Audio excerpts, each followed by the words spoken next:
Recognizing the personality traits you display yourself can allow you to understand your reactions to situations much better, allow you to make stronger decisions, and also help you understand other people much better as a result. The Enneagram refers to the 9 different personality types and styles. But it is much more than a personality profile or diagram that has 9 points on an intersection of a triangle and a hexagon. It is a psychodynamic framework that provides a powerful model for understanding how development and integration operate. By reading this book, you will be able to recognize underlying patterns of the Enneagram that influence the way you and the people in your life have been feeling and behaving. This will increase your compassion for yourself and others. Chapter 1. What is Enneagram? And what does it mean for you? At first glance, the Enneagram can seem a little complicated, but once you look into it further and read this book, you will quickly see that it is not only fascinating, but also once you learn your actual core type, the whole process becomes much easier as a result. First things first, however, let's explore a little more what the Enneagram of personality actually is. What is the Enneagram? Known simply as the Enneagram, or the Enneagram of personality if you want to be a little more formal. This is a model of teaching which helps individuals learn more about their personality, thus helping them get to know themselves much better, as well as those around them. The Enneagram is a framework of the human psyche, which is principally understood and taught as a typology of 9 interconnected personality types. The whole process is summed up by using a diagram, which is made up of 3 different parts: a circle, triangle within the circle, and hexagonal shape. The circle is there to show unity, the triangle shows the law of 3, and the hexagon shows the law of 7. Again, this may sound complicated at this stage, but the murky waters will clear as we go on into our next chapter. The Enneagram figure shows and lays out 9 different personality types. The figure not only shows the individual's main core personality type, but it also shows connections with other types, via the lines which connect the various points. The great thing about the Enneagram is that it is a very useful tool to help us recognize not only our faults, but our strengths too. And by understanding both of these sides of the coin, we can improve our weaknesses and build on our strengths. The key to becoming a better person, as we all want to be, is to recognize our pros and cons.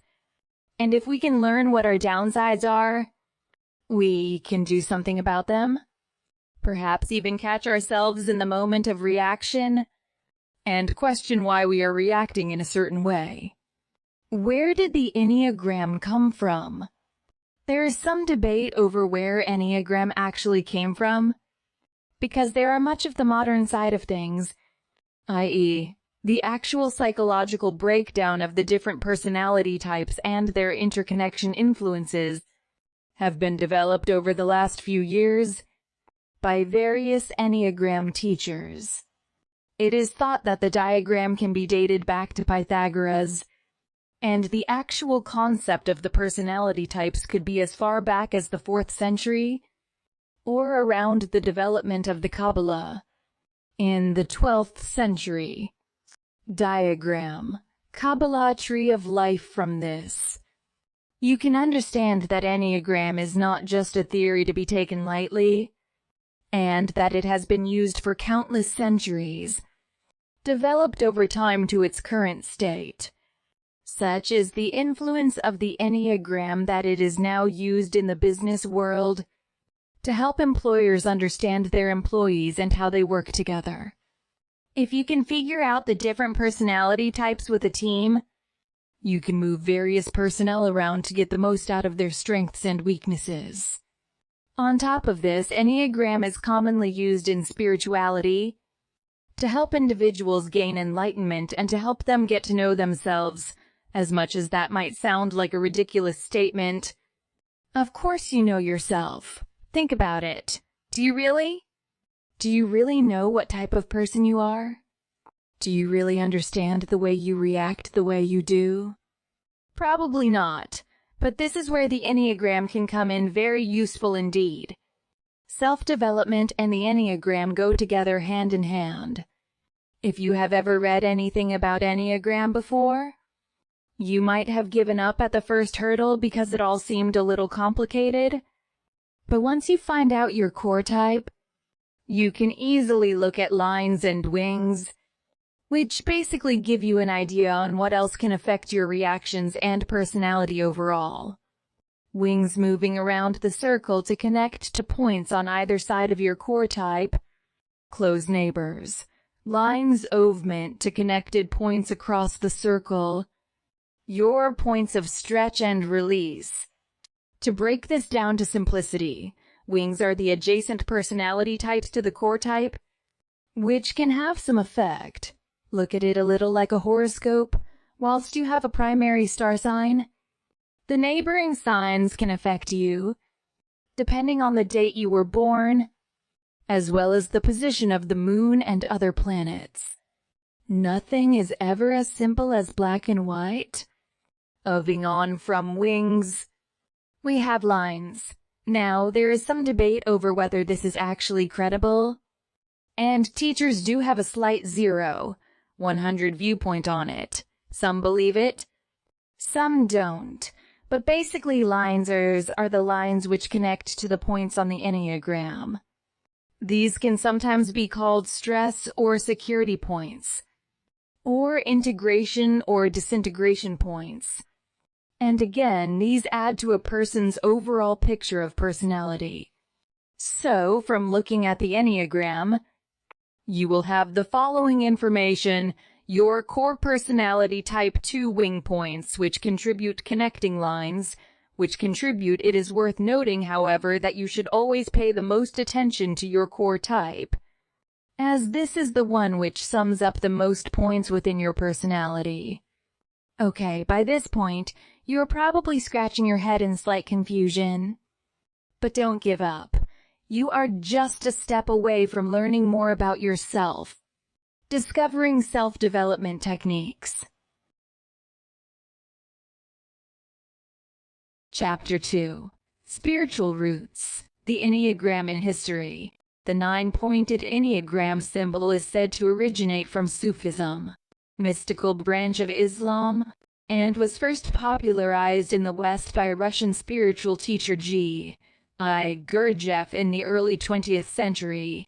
He taught the Enneagram as a way of understanding the movements and changes that constitute the spiritual dimension of life. The Enneagram also formed the foundation of some of the sacred dances he guided his students to perform. Gurdjieff's dances, based on precise and intentional movements, aimed to cultivate attention and awareness. Key aspect of Gurdjieff's teaching was identifying his students' chief feature, a prominent psychodynamic behavior pattern that kept them asleep to their true nature. He used this knowledge to personalize his teaching to each student, guiding them on individual paths toward spiritual growth that balanced their mental, physical, and emotional faculties. Bolivian transpersonal teacher Oscar Ichazo incorporated the idea of people having a weakness or flaw in their point of view into the Enneagram itself. In the 1950s, he developed a system of mapping personality types around the Enneagram, creating the foundation for today's widespread Enneagram teachings. His system was predicated on opposites. For each of the 9 personality types, he assigned a corresponding passion or emotional imbalance and virtue. Psychological insights. In the 1970s, psychiatrist Claudio Naranjo developed Ichazo's ideas further, sketching profiles of each type's psychodynamics and describing common type-related pathologies. For each type, he identified motivations, cognitive biases, and neurotic tendencies, such as narcissism or histrionic traits. He was also the first person to use the panel method of teaching. He grouped individuals by type and asked them questions, enabling both Naranjo and his students to get a better understanding of each type. For example, he would assemble a group of individuals who identified with type 1 and ask them questions, illuminating aspects of the type for his audience. This approach to the Enneagram is widely used today. Naranjo taught his Enneagram material to students in Berkeley, California as he developed it. His insights spread to Jesuit seminaries where they were further disseminated. The first generation of Enneagram authors learned the Enneagram mostly from this transmission. The Enneagram today, both Rizzo and Palmer became leaders in the field and founders of the world's most prominent Enneagram school. Don Rizzo expanded descriptions of the psychology of each type to include 9 levels of development, differentiating healthy, average, and unhealthy manifestations of the types. These span the whole range of human potential, from optimal functioning to psychological pathology. Rizzo founded the Enneagram Institute and partnered with Russ Hudson to further develop his work. Rizzo's contemporary Helen Palmer wrote additional books about practical Enneagram applications and founded the narrative tradition. In this influential school, Palmer and her teaching partner David Daniels refined Naranjo's panel approach, where groups of a certain type were brought together, using personal stories to provide both an understanding of type and a healing experience for panelists. Knowledge of the Enneagram as a personality system has spread beyond its esoteric roots and entered the mainstream. Across the globe, therapists, coaches, and corporate trainers use the Enneagram with their clients. While we are certified and authorized teachers with the Enneagram Institute, and our understanding is deeply influenced by this school's psychodynamic approach, we have studied with Enneagram professionals who apply the system to fields as diverse as executive coaching and hypnosis. Over the next few chapters, we'll give you a sense of the diverse ways the Enneagram can be applied towards self-discovery now that we've covered the 9 Enneagram types, as well as the different components that make up the system. Maybe one of the types sounds a lot like you, or maybe a few different types sound like possible fits. If that's the case, try them on as you read through the rest of the book, and see which one clicks. Any people describe feeling a sense of relief when they find their Enneagram type, as they finally have an explanation for why they keep getting caught in the same traps. Through the Enneagram, people not only learn that their personality challenges are not their own fault, but they also get glimpses of their greatest possibilities and gifts. As individuals, we can stop blaming ourselves for our shortcomings and begin to see the beauty in our true selves. Keep your eyes open and read on with a spirit of self-discovery. As you learn more about your dominant Enneagram type, you'll gain access to a roadmap of your gifts and challenges. You'll begin to notice when your type's defense mechanisms, the average type mindsets that keep you stuck in limiting patterns of behavior, arise. Noticing your reactions and actions as they arise is the first step toward living a free and mindful life. You'll realize that, instead of following the script you're used to, you can make a different choice.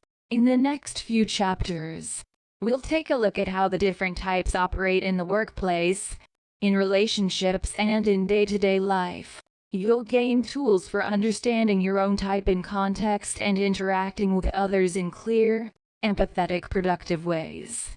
Through exploring how the Enneagram can be used in the real world, you'll discover more about yourself and the many ways this system can help you grow.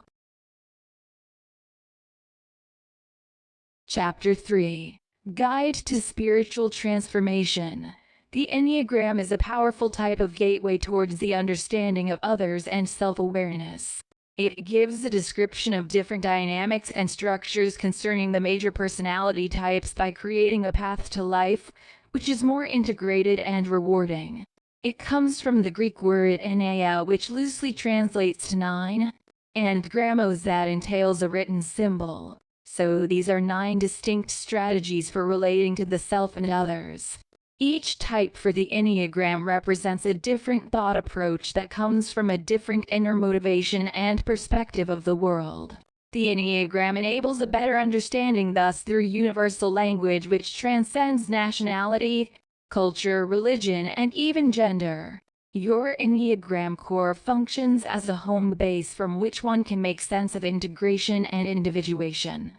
It is crucial to keep in mind that different Enneagrams can display similar behavior.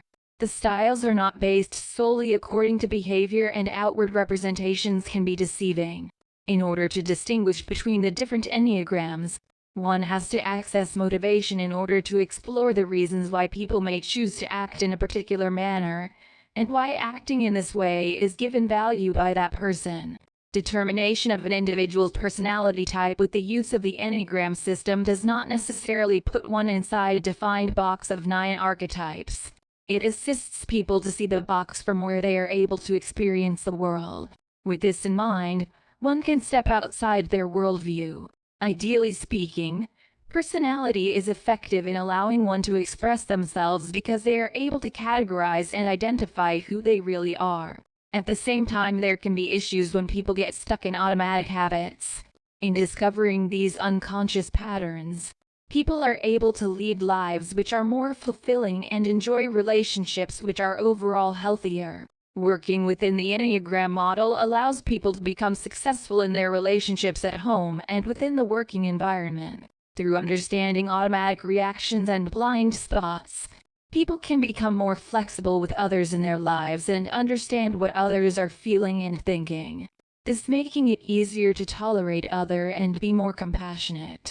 It also helps people to not take the negative reactions or their hostility in such a manner that it is personal. Through the identification of how you are emotionally and psychologically defensive, the Enneagram allows you to have a chance at profound growth. At another level, it also allows you to develop your relationship with yourself and better this, so that you can become more productive towards yourself and anything within your life. Simply, the Enneagram enables and grows one's capacity when it comes to self-observation. It provides vision for how the healthiest manifestation of people's types can look. Using this detail, it sets a path for the manner in getting to a higher level of awareness. Each type within the Enneagram has particular behaviors that satisfy its needs and desires. This is the main strategy of the particular type in life. That would be driving much of what the type does. The Enneagram is able to help people spot when they are being run by their passions, allowing people to satisfy their needs in a healthier manner. For example, passion for type 7 happens to be gluttony. This is the traditional meaning for overeating, which extends to overconsumption. The people with this type look for experiences in trying to find a sense of fulfillment, which they fear may remain elusive. In truth, they may feel that nothing they embark on will bring the fulfillment which they look for to bring happiness and contentment. Chapter 4. Enneagram as a self-discovery tool to benefit your life. The Enneagram allows for one to get on a journey towards self-enlightenment and acceptance for who you are. Everyone has a basic driving force and a preferred strategy set for unique talents and strengths that make us individuals. We look at the world and the present era with specific perspectives, and we are drawn in particular directions as individuals. These preferences can harden into modes of behavior, which also strangle the ways in which we grow. At times when people first discover the particular type they are, they might say that they would like to change to another type. That is an indication they are judging one type to be more desirable as compared to another. The key to utilizing the Enneagram would be exploration without the use of judgment. The question is if each pattern provided a large reservoir of talent, which is equally valuable. You are undoubtedly growing and maturing every day, so there should not be a limit to the potentials irrespective of your type. Every evidence points to the fact that no Enneagram type is better than the other. In each archetype, there are different levels of maturity and generativity. The level of maturity may vary, though, in different contexts. Each type of Enneagram represents a deep habit. It shows the theme that for a lot of people is constant throughout their life, though the possibilities for the mental, physical, or spiritual developments have no bounds. The type is a fundamental form of human habit. With some technology and coaching, it is possible to utilize the information gained from this information to transform patterns for more effective behavior and perspectives. As we study our types, it begins to dawn on us that there is a range of healthy to unhealthy behaviors we engage in unwittingly. When we are relaxed, we may feel safe and have natural gifts that are inherent to our type that are at our disposal. Similarly, when under stress, we have ways of reacting that may run contrary to the best intentions we have. When triggered, we may also react in the best way to protect ourselves from pain, fear, or shame, and respond so quickly that we do not even acknowledge the effect that it has on other people. When growing to understand our type, we develop the right skills which are particular to that type, and that may allow us to reduce the levels of stress we harbor through reactivity and our quick responses which negatively affect the ones that are around us. This also allows the illustration of the greatest gifts, and as we continue to learn, there's an understanding that others also have unconscious patterns and reactions which are predictable during times of crises, happening beyond the level of present awareness. With more study, one may start to develop valuable traits such as compassion and understanding for themselves and others concerning the patterns of the type, and then grow to appreciate just how fast anyone can be triggered and how much it is not possible to note the patterns. Over the course of time, it becomes easier to develop skills that would slow things down and bring us out of the trance that instilled patterns we engage. We can then become compassionate and sensitive to the emotional vulnerabilities of everyone and become skilled at holding space for them.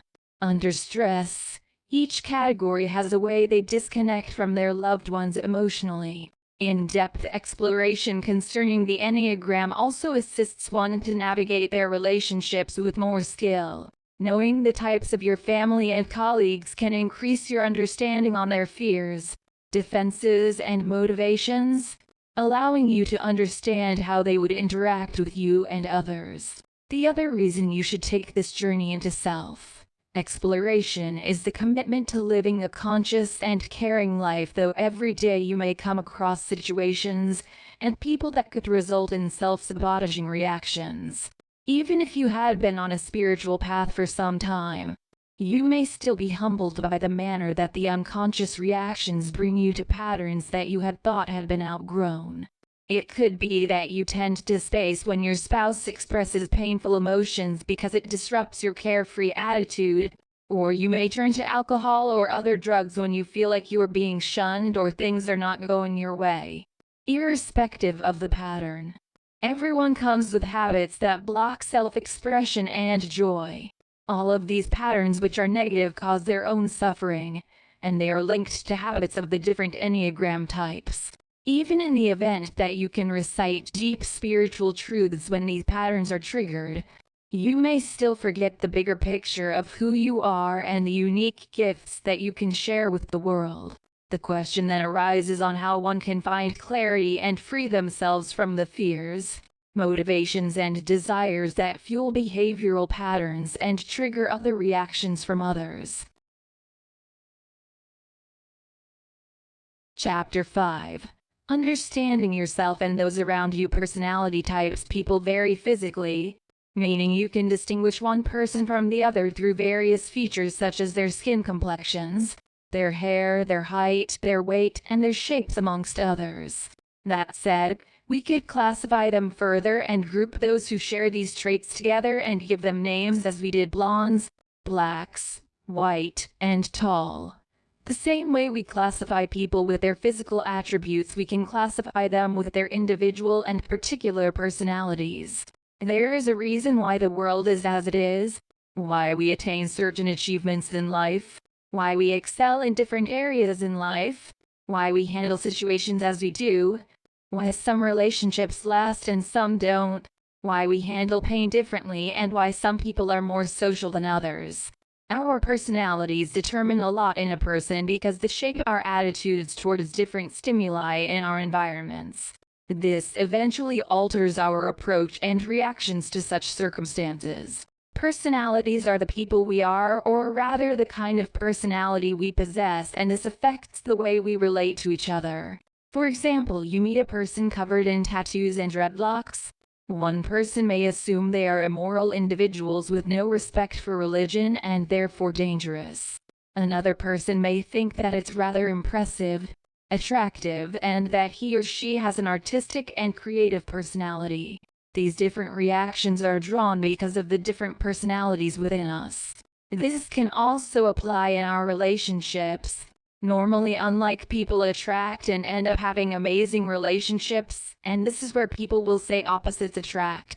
However, imagine a case where no one was different or special.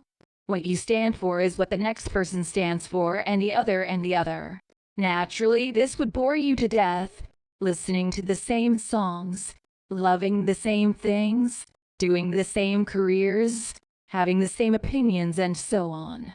At first, this all sounds so interesting and fun, but if you contextualize it and put it into perspective, you realize that with time it becomes overwhelming and boring. Then there would be no point of conversing because no different ideologies are being exchanged, just the same old things redundantly.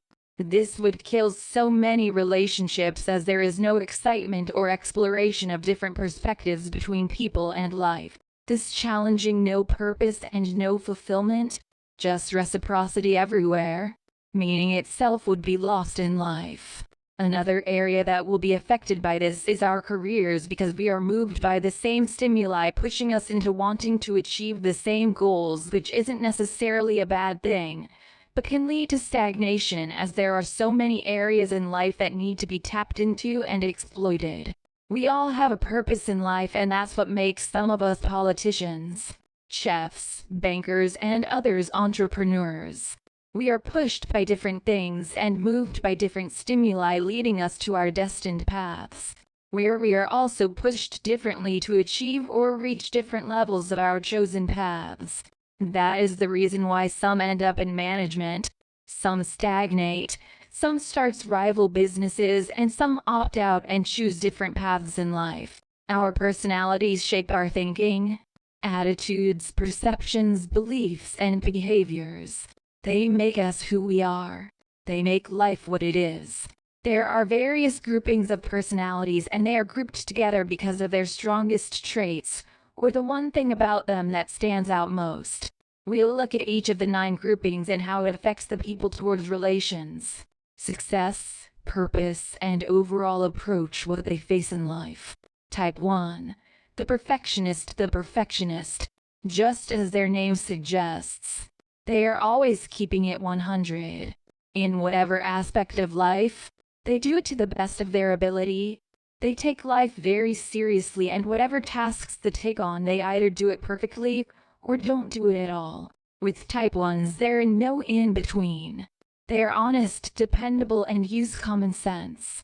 What this basically means is that they will make great efforts in straightening the conditions around them. Whatever seems off, they would go extra miles to put it back to how it should be, even if it is a small change to something. The challenge comes when their point of view isn't attainable, or when what they are trying to change cannot be changed. This drives a hole through them because they are idealistic and believe that everything should be complete and in perfect accuracy.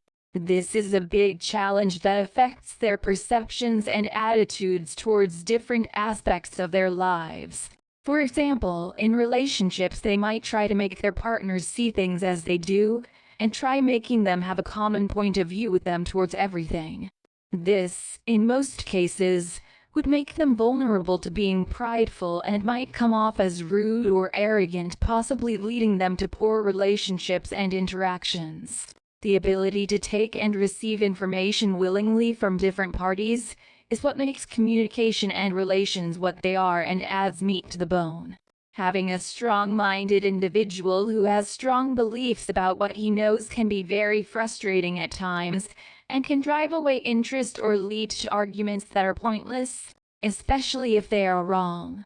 Their purpose in life in general can also have its fair share of effects from their personality.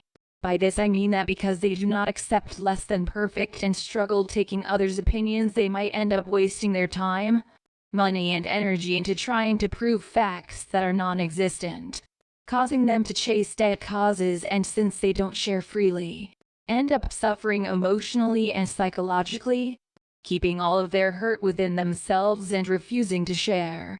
It isn't all bad though, because their perfectionist nature serves them well at most times, as they tend to be honest and responsible, meaning they often try and get their facts right and raise the standards of those around them.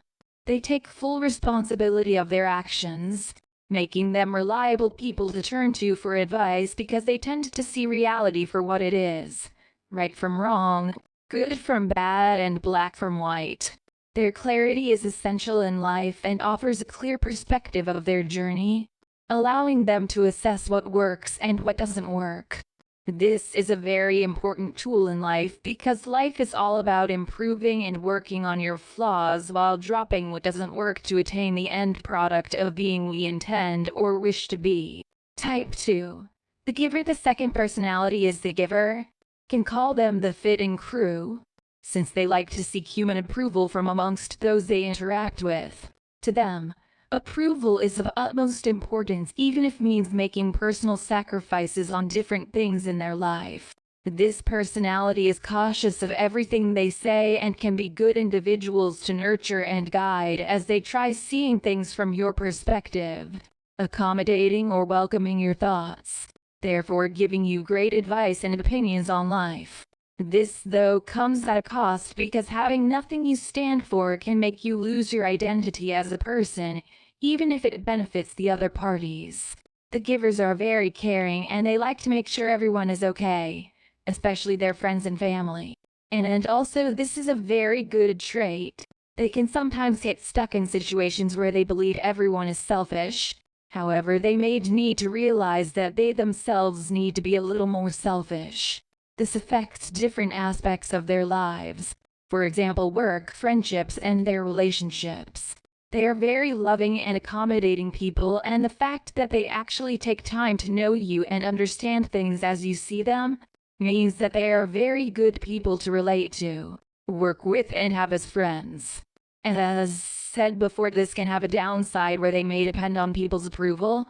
Lack of approval can then lead them to going into breakdowns and losing self-esteem, lowering their confidence in what they offer or bring to the table. Independence of thought and having something you stand for brings about purpose and drive in an individual. Lack of that independence would mean someone is easily swayable and gullible, limiting his or her attitude and perception towards people in life. Some would argue that the giver's accommodative and adaptive nature makes them likable, and therefore more opportunities would be presented to them, this making them able to climb the corporate ladder faster than others would. They have a strong ability to welcome other people's ideas and thoughts, causing people to view them as the go-to guy or girl. Givers solve anything that is put in front of them.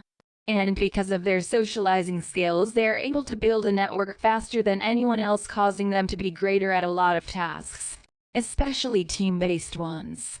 The giver may be dependent on other people as a source of happiness and success, and this might lead him into being exploited for approval and taken advantage of.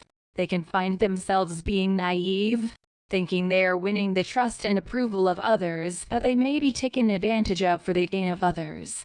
This has a lot of hypocrisy in it, and because of the constant change of personality to suit the situation, the giver might always struggle being appreciated for whom they truly are. Givers love to give and overall have an approachable and calming manner that others love to have around. They just need to be careful when being too nice, because some people out there take it for granted. Type 3. The performer. The third personality type is the performer. He is goal-oriented and hugely motivated, allowing him or her to achieve great success. Their sole agenda is to make it in life because they are driven by being the odd one out. Most of the time they put their success before their feelings, opinions, and life. To them, the best image they can portray of themselves is the revenge they can dish out for being sidelined. They are so obsessed with their image. They don't have time for other things in life, which limits their scope and range. Lacking to reach people. They are high achievers mainly because they have dedicated most of their time and life into perfecting their craft.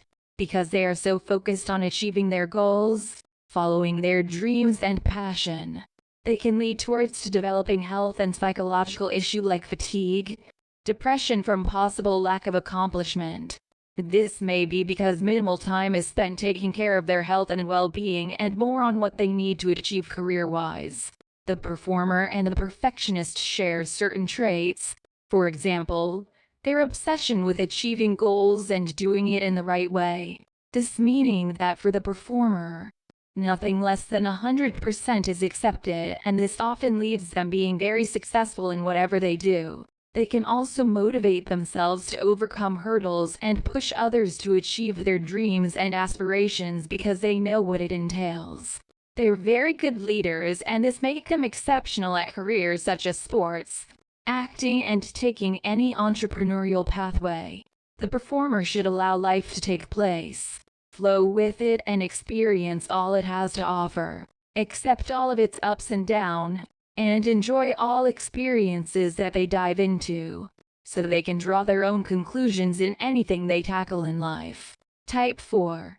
The romantic. The romantic type is about creativity and using art as a medium to channel their views, opinions, and feelings.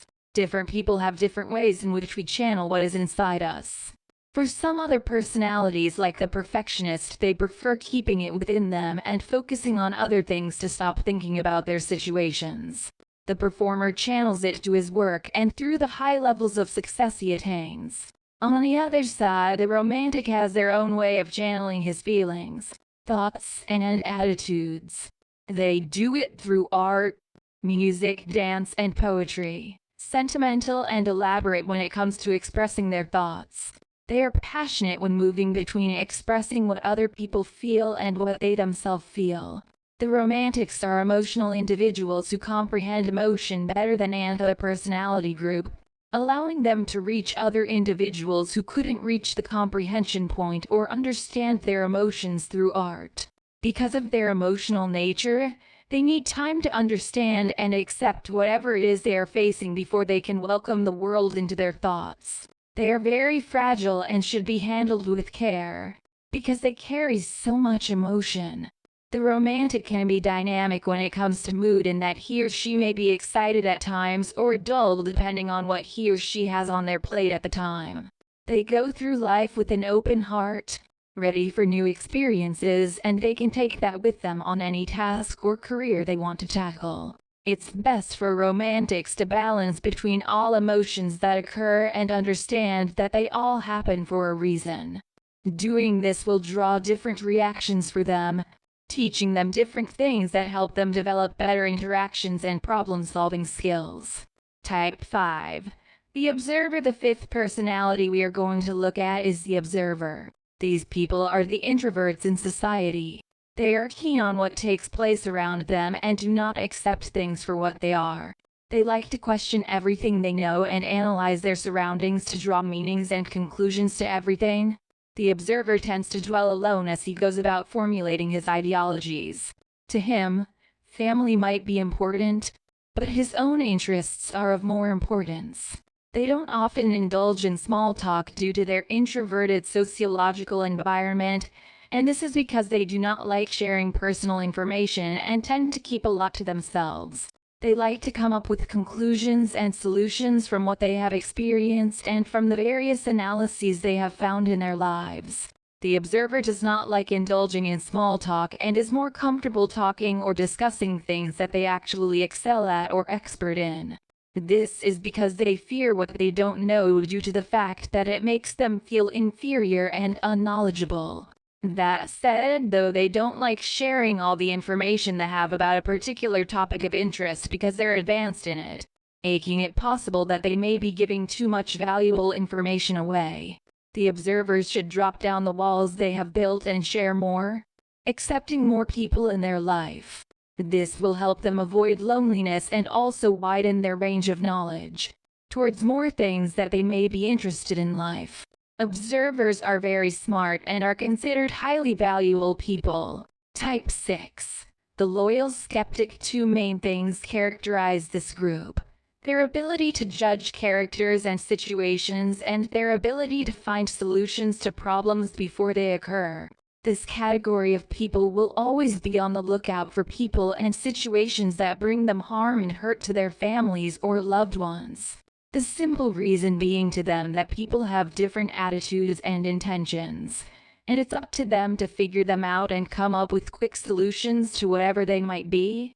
They do not trust easily, but when they do, they trust very strongly, making them a great close friend because they will most definitely have your back. The loyal skeptics are quick to come up with solutions and always remain ahead of the competition or situation, allowing them to be in control of their life, making it easier for them to make decisions. They are strategic in how they come up with solutions because they either stop a problem or offer remedies to one empirically. They are courageous and selfless, acting to ensure the safety and security of those they care about. They are very attentive to people and situations because they are strategic. Every detail is relevant in coming up with control or preventive measures to whatever they face.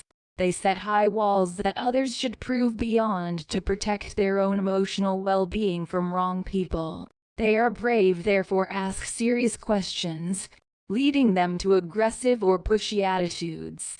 The loyal skeptic should welcome more opinions and emotions to their lives and become more accommodating to everyone. This will allow them to grow as individuals, developing a sense of purpose holistically other than their careers just solely. Overall, Type 6 is obviously very loyal, making them a great friend and person to work with. They are very smart and love to protect those in their life who deserve to be protected. Type 7. The Epicure. The seventh personality is the Epicure, the dynamic crew. These are the ones that value freedom. They are in it for the experience, and they are driven by exploration. Type 7s wants to visit different places, learn new things, explore different continents, and live in the moment. They are never really stagnant. This group of personalities are therefore always on the go, achieving, realizing, and exploring. It gives them so much exposure and make them good people to befriend and talk to because they have a scope of what to talk about and knowledge on the diversified cultures. This is why they should all be appreciated. They are generally very likable people. This group, though, is very uncommitted and undecided on what they want. They hop from one thing to another, and this gives them a sense of purpose and accomplishment, allowing them to draw meaning from their lives. They are all about what works for them, and people's opinions don't really faze them. They tend to focus mostly on what they love and go about it whenever and however they see fit. They tend to have an attitude of avoiding their challenges and focus mainly on what's going on correctly. The Epicure group should try to accept that other people hold different opinions and feelings, and they do too. Accepting this as a fact and understanding it entirely will help them develop better qualities and become better people all around. Type 7s like to think as if everything happens for a reason, and this is a powerful mindset to have. Type 8. The Protector. The protectors often come out and speak on behalf of the rest. They have strong standings and beliefs, causing them to be very assertive. They do not back down from a challenge and can be very aggressive, and this can be both a good thing and a bad. They air the opinions and thoughts everyone else holds but cannot communicate. They believe that not standing for your rights and defending your opinions leads to exploitation, and they term it as weakness. Protectors are enthusiastic in that they are always on the ready no matter the situation. They await new situations that will come up against what they stand for and defend it fiercely, and make sure their opinions are heard and respected by all. Type 8s are powerful people, allowing them to accomplish any task ahead of them. They also put facts as they are, without fear of contradiction. These individuals, like all the other personalities, have their downfalls, one of them being they are excessive. By this, we mean at times they cross certain lines trying to stand or fight for their rights. It's okay, fighting for your rights and enjoying your freedom of expression, but all things are done with both sides of the coin flipped.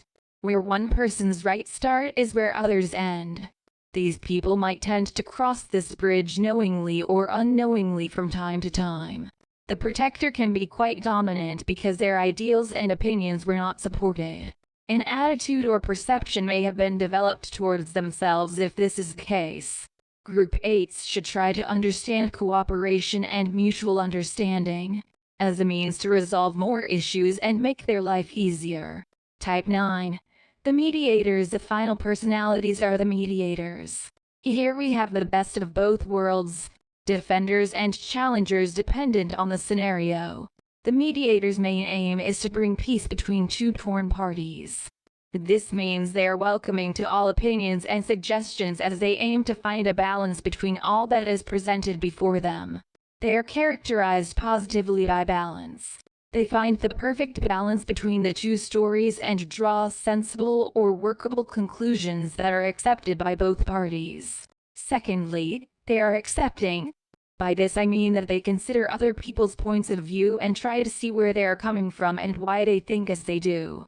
Lastly, they are harmonious, meaning that their main aim is to draw a reasonable and acceptable conclusion to issues and phenomenon in the calmest manner possible. With positives also comes negative, and type 9s have their downsides like all the rest despite their calm and approachable nature. Firstly, they're stubborn because of their drive to get information for resolution provision. They persist in issue until a situation is fully settled, and they are also conflict avoidant. They aim to avoid conflict completely, even if at times it might be the best way to find a resolution, and this can be caused due to their fear of the situation escalating and going out of hand. Ideators offer solutions and are open to ideas and opinions which make them stand out in a group. The mediators should understand that at times, conflict management is essential in drawing conclusions and getting solutions to most issues in society right now. All these different personalities are what give life its essence. The personality of an individual as seen affects almost everything in life, from the way we understand things, relate to people, the way we solve situations. Ignorance can make one think that someone is rude or someone else is easygoing. Understanding that people handle things differently and taking time to appreciate it and understand it puts a lot of perspective into human life and allows us to tap into human potential. It's important to accept the environment as it is, where everyone is given equal chances to be whom he or she is and express themselves in whatever way. Each personality has its own strengths and weakness and understanding that will allow you to drive further action in life and build greater relationships.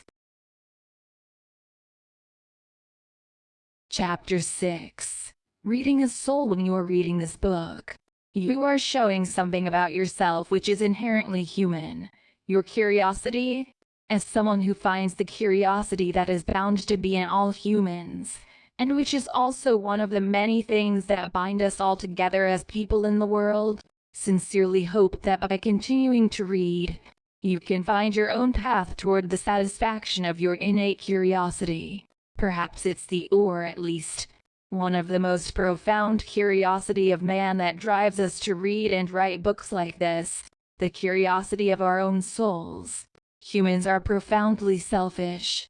Think, to have such an intense curiosity of self, to have such a truly deeply seated fascination with our own soul, and especially with the idea that souls exist in humans, and furthermore, the idea that if they did, souls would be found to be present in things like humans, shows that we know a truly minuscule amount after all, about ourselves, both as individuals and as a simple species. That is exactly the purpose books like this, and this book, to be specific, seeks to serve. The ability and the information to better equip the reader with the ability to analyze themselves and better understand themselves as well.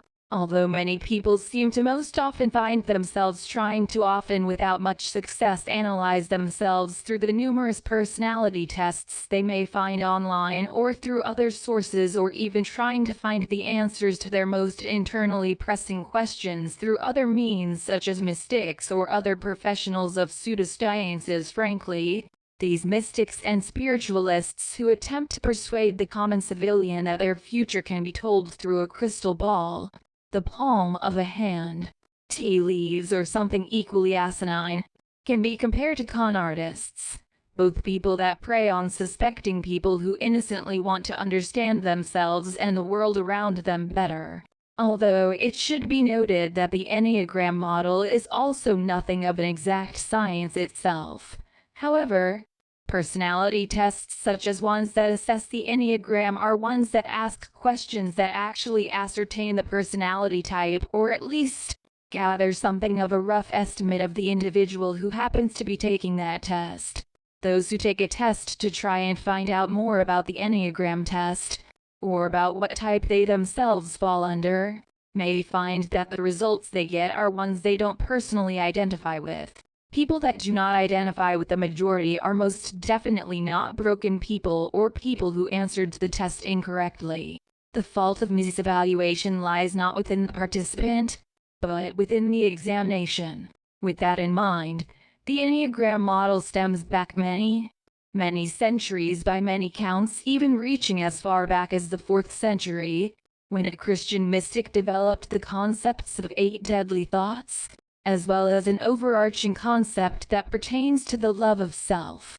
This is not necessarily one of the many ideas behind the Enneagram model that endured the test of time, and it now remains as an insignificant detail compared to more contemporary ideas that were used and taken into more strong consideration when the Enneagram model used today was being constructed as we now use it today. Today, the Enneagram model has somewhat faded from popularity among most people, excluding those who are particularly drawn to the spiritual or to personality tests. Replacing the Enneagram in a sense are tests such as the Myers-Briggs test, which identifies the participant's personality type using 4 letters, depending on the given answers surrounding extroversion, logic, the participant's life priorities, whether they are someone more prone to simply watch or to actively judge another, and so on and so forth. Any other tests have also come to replace the Enneagram in sense, taking its place in the eyes of people, especially young people. Single out younger people in particular simply because younger generations seem, by and large, to feel more of an affinity with personality tests, no matter how reliable or not so they may actually seem. Why these young people feel this way, and why they feel this affinity to the acuity to which many of them do, is beyond me and beyond many. However, the reasoning is not so important as the end result, which is that these young people will be the new generation to take more of an interest, or disinterest, in the Enneagram model and any of its tests available online to these younger people.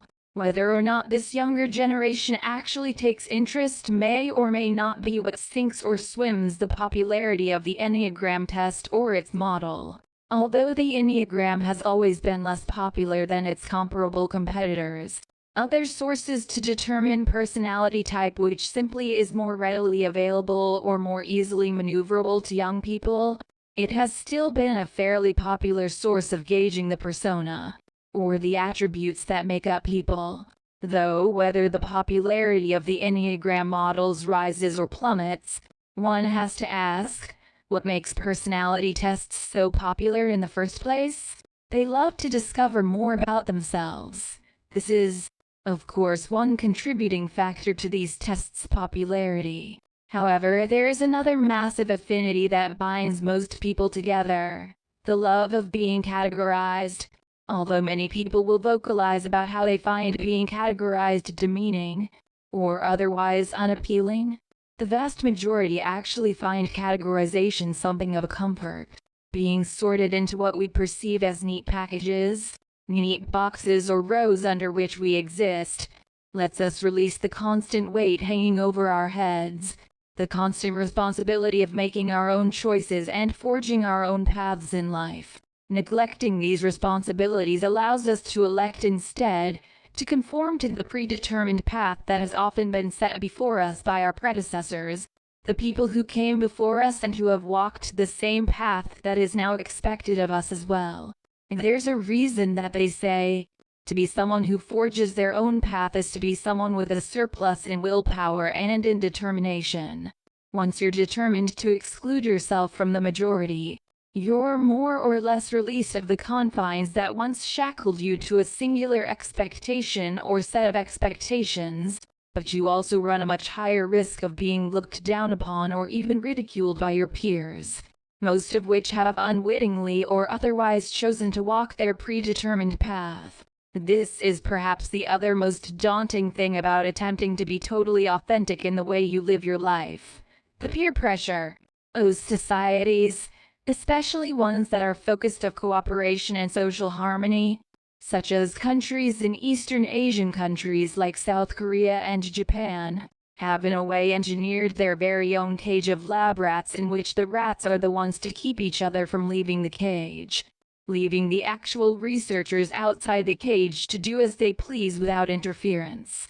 That's a rather nihilistic way of looking at modern societies, and perhaps one that isn't even particularly accurate, as there are many more optimistic perspectives which offer a much more rational, yet happier explanation for why most societies function the way they do, such as the theory of structural functionalism, which dictates that all institutions that we have built in society, such as educational facilities, are all destined to work together like a machine to create the most efficient and content society possible. At any rate, taking the time to consider all of these possible explanations of the philosophical and more, is one of the many reasons that we as a species feel so much frustration at having some of our most questions devastatingly unanswered. As they say, we often come so close, and yet so far, from the answers to man's most pressing questions, ranging from the broad, "Why are we here?" kinds of questions to the other individual questions which plague some people in particular.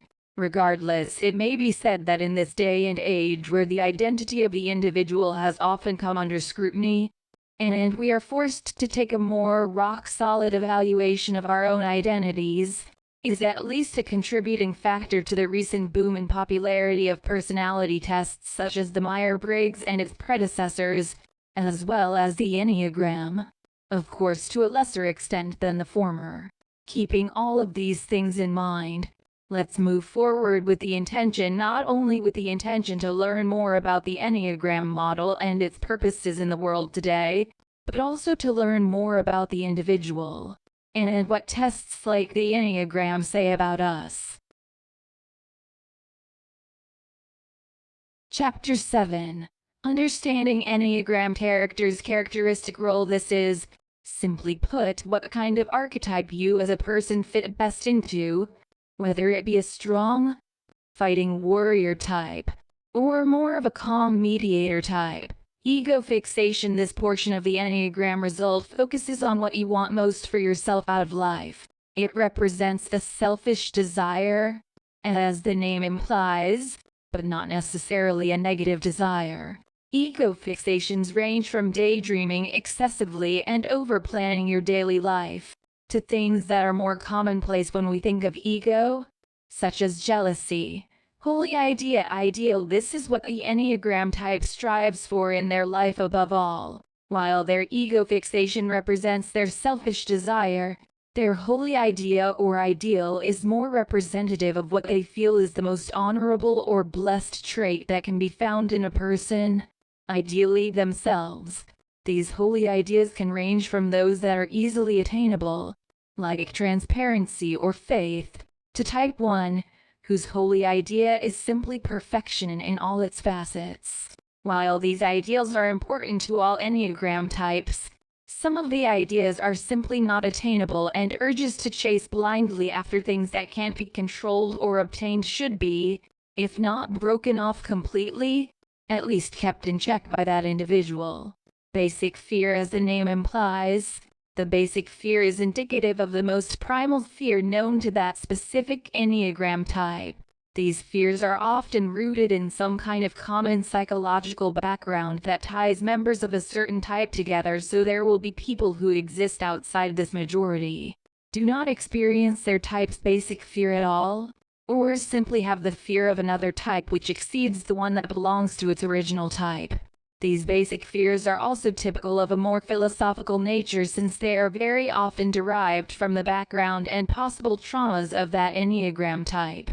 Type 1, for example, has the basic fear of being considered corrupt or simply bad, while Type 3 fears being worthless or dispensable to their peers, as well as to the general public and the world around them. Basic desire on the flip side of that basic fear.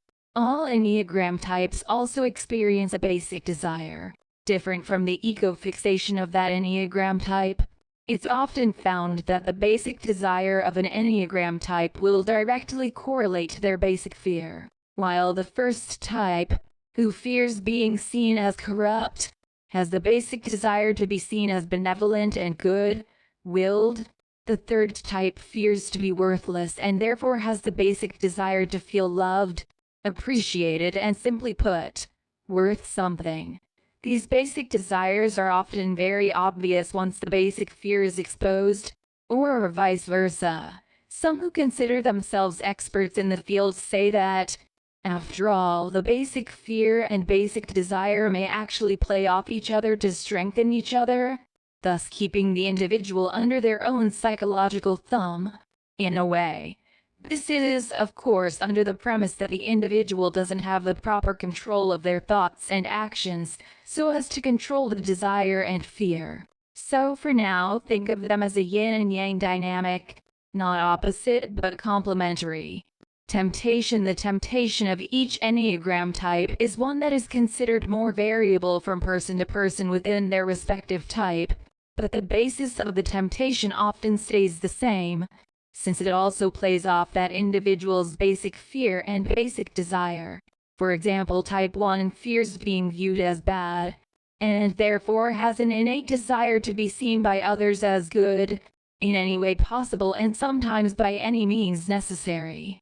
So, because Type 1 has this kind of innate criticism of self, again, which ranges from person to person and is only a generalization made of that Enneagram type, they also tend to have the strong temptation to project this harsh criticism onto others, leading them to be a bit hypocritical as well. Similarly, Type 9 has the temptation to refuse to confront others, if only for their own more selfish reasons. Vice. This category and the next category, virtue, are self-explanatory, as the concepts of the 7 deadly sins and, adversely, 7 heavenly virtues, are known to most people around the world, or at least to most people who follow Christianity or live in an area where it has influence. And an Enneagram type's vice will often be tied to their temptation and/or to their basic fear, making most of them more or less predictable.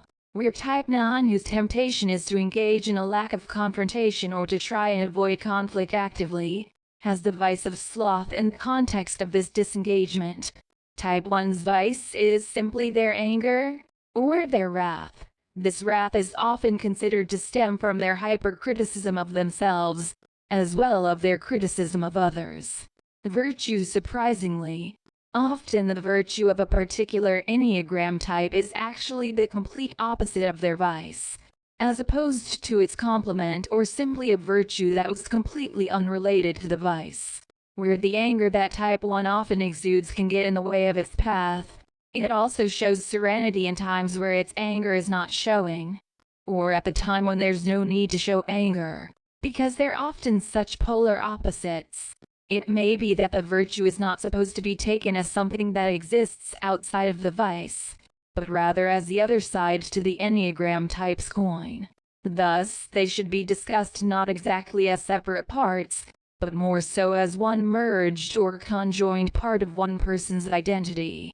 Integration and disintegration types. These are the types which your base Enneagram type will, in a sense, change into when you are placed under certain situations of stress and ones in which the stress is nowhere to be found. For example, someone whose base type under the Enneagram model is Type 1. The perfectionist will show traits more indicative of Type 4 when they are pressured or otherwise stress out, which Type 1 often is, and more like Type 7 when they are in a more relaxed frame of mind. These disintegration and integration types are often seen as reflection of the fluidity of Enneagram types and the model which branches over it, and the ability for all of those different types of people to be seen not so much as static caricatures of themselves and of their peers, but rather dynamic individuals that are able to be perceived as just that, individuals. Although, even in this attempt at individuality, those disintegration and integration types are still kept the same for everyone in that specific Enneagram type. So, perhaps those other types are simply a way to broaden the static feeling that comes with being categorized by a personality test, such as one which uses the Enneagram model, in addition to the wing type of a certain Enneagram type. All of the 9 types also are said by most to have 3 distinct instinctual subtypes, as many refer to them. These 3 subtypes make up different aspects of an individual according to their base type, of which are inherently connected but still very separate from that base type. The first of those subtypes is representative of a person's sense of self-preservation. The second subtype is inspired by an individual's sexuality, and the third and final subtype is inspired by the person's sense or need for social interaction or lack thereof. According to many experts in the field of spirituality and in the Enneagram model more specifically, there are up to 27 ways that a person can manifest their energy according to the model. For every one of the 9 base types, there are also the 3 instinctual subtypes, which can all be more dominant or more submissive to one another. For example, type 1 may have a very dominant sense of self-preservation, but a very weak sense of intimacy, another term used to describe a base type sense of one-on-one interaction, or their ability to reproduce and/or succeed in individual interaction. In further addition to all these other aspects of the Enneagram model and its tests, there are also what are called wing types for every Enneagram type. For each of the original 9 types under the traditional Enneagram model, which are often referred to as the base type of that person, there are usually often many characteristics which that person shares with the personality types that are directly adjacent to them on the scale. Where type 2 might be the base type for an individual, they may actually show more combined traits from their wing types, type 1 and type 3. These traits of the wings of the Enneagram, as well as the base type itself, come together to make an entire individual. There are many other factors that contribute to the specific type of reading that can come from any person in particular. But for the sake of simplicity as well as keeping the proper information within proper boundaries, we will, at least for right now, stick with only the information of the things that can affect an Enneagram reading that has been given as of right now. So now that we've covered the basics of what taking an Enneagram test might actually email for anyone taking it, and what their results may mean, what does it all actually mean when fitted together and applied to the real world? What are Enneagrams used for things outside of the hypothetical, outside humans' strange and irrefutable drive to understand ourselves better at any and all costs to us? Not only the Enneagram model and its tests that go along with it, but all personality tests lend anyone and everyone a hand in discovering more about themselves and about others. These kinds of personality examinations can also help us better understand who we are most compatible with in a platonic and a romantic sense, as well as helping us to comprehend and better apply who we are less likely to get along with in both of these contexts. That being said, none of these things are set in stone, no matter how reputable the test you are taking might make itself out to be. Although Enneagrams and many other types of personality tests can sometimes be genuine and reliable sources of information in guiding us to answers about ourselves, they act as just that, guides. They are in no way meant to direct anyone to answers about themselves that are irrefutable. What you understand about yourself and where you go with that information that you find is entirely up to you. You can read as many possible clues into the source of some of your mannerisms, whether they rely on concepts like the Enneagram model or not, and choose for yourself whether you actually want to act on those clues or not. If you feel they don't apply to you, no test will ever force you to believe its hypotheses. No one and nothing in the world can ever truly understand you as well or as specifically as you understand yourself.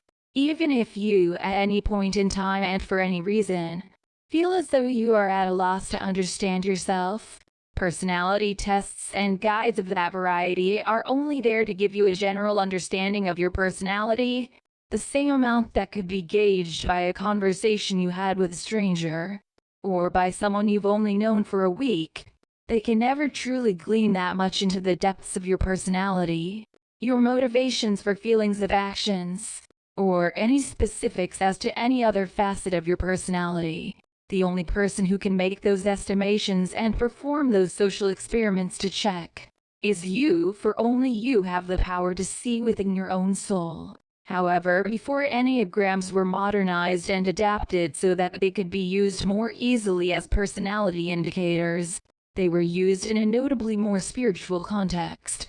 Even looking at many of the titles that have been published by credited doctors and other professionals that surround themselves in the idea of the Enneagram and how it can best benefit anyone and everyone's life, we see that many experts in the Enneagram model present it as an opportunity not only for a deeper understanding of self in a literal context, but also in a highly sacred and often very spiritual sense.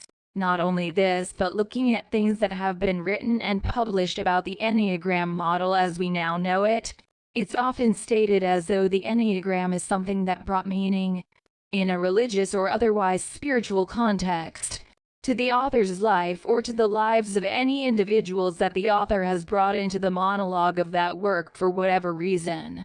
At any rate, the Enneagram is something that has brought a lot of meaning to almost everyone who has come into contact with it and dived right in, so to speak.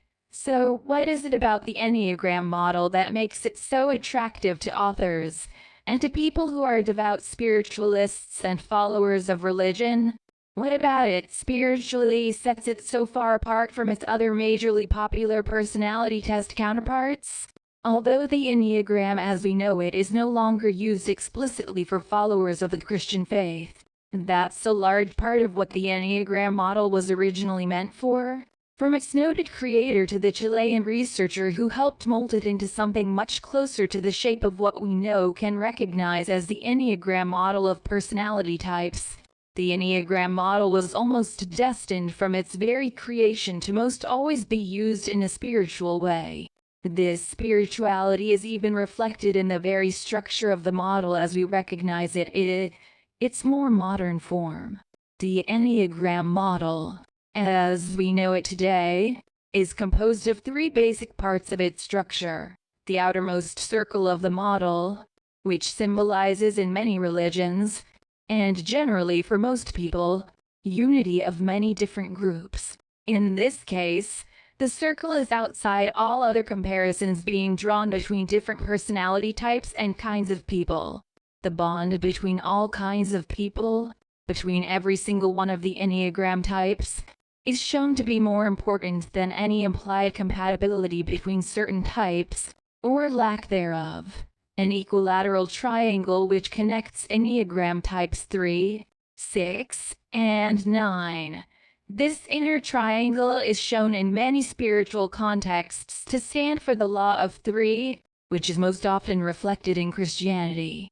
Think of the last time you watched a horror movie where a home or family was being haunted by a demonic entity, and someone was scratched with 3 claw marks. Those claw marks were a direct mockery of the glorified Holy Trinity in Christianity, of the Father, the Son, and the Holy Spirit. Of course, in the context of the triangle in the Enneagram model, the 3 is not being mocked, but rather acknowledged or in some cases, celebrated. This 3 now represents law and order, the proper placement of things and distribution of power among the scale of the Enneagram model. An irregularly shaped hexagonal figure, as opposed to the triangle, which unites under the law of 3. The hexagon unites under a similar law, but a law of 7 as opposed to one of 3. In numerology, 7 is a blessed, supremely lucky and otherwise very prosperous number. Anyone who is constantly seeing the number in their life is thought to be someone who is very lucky and is destined to be successful in life.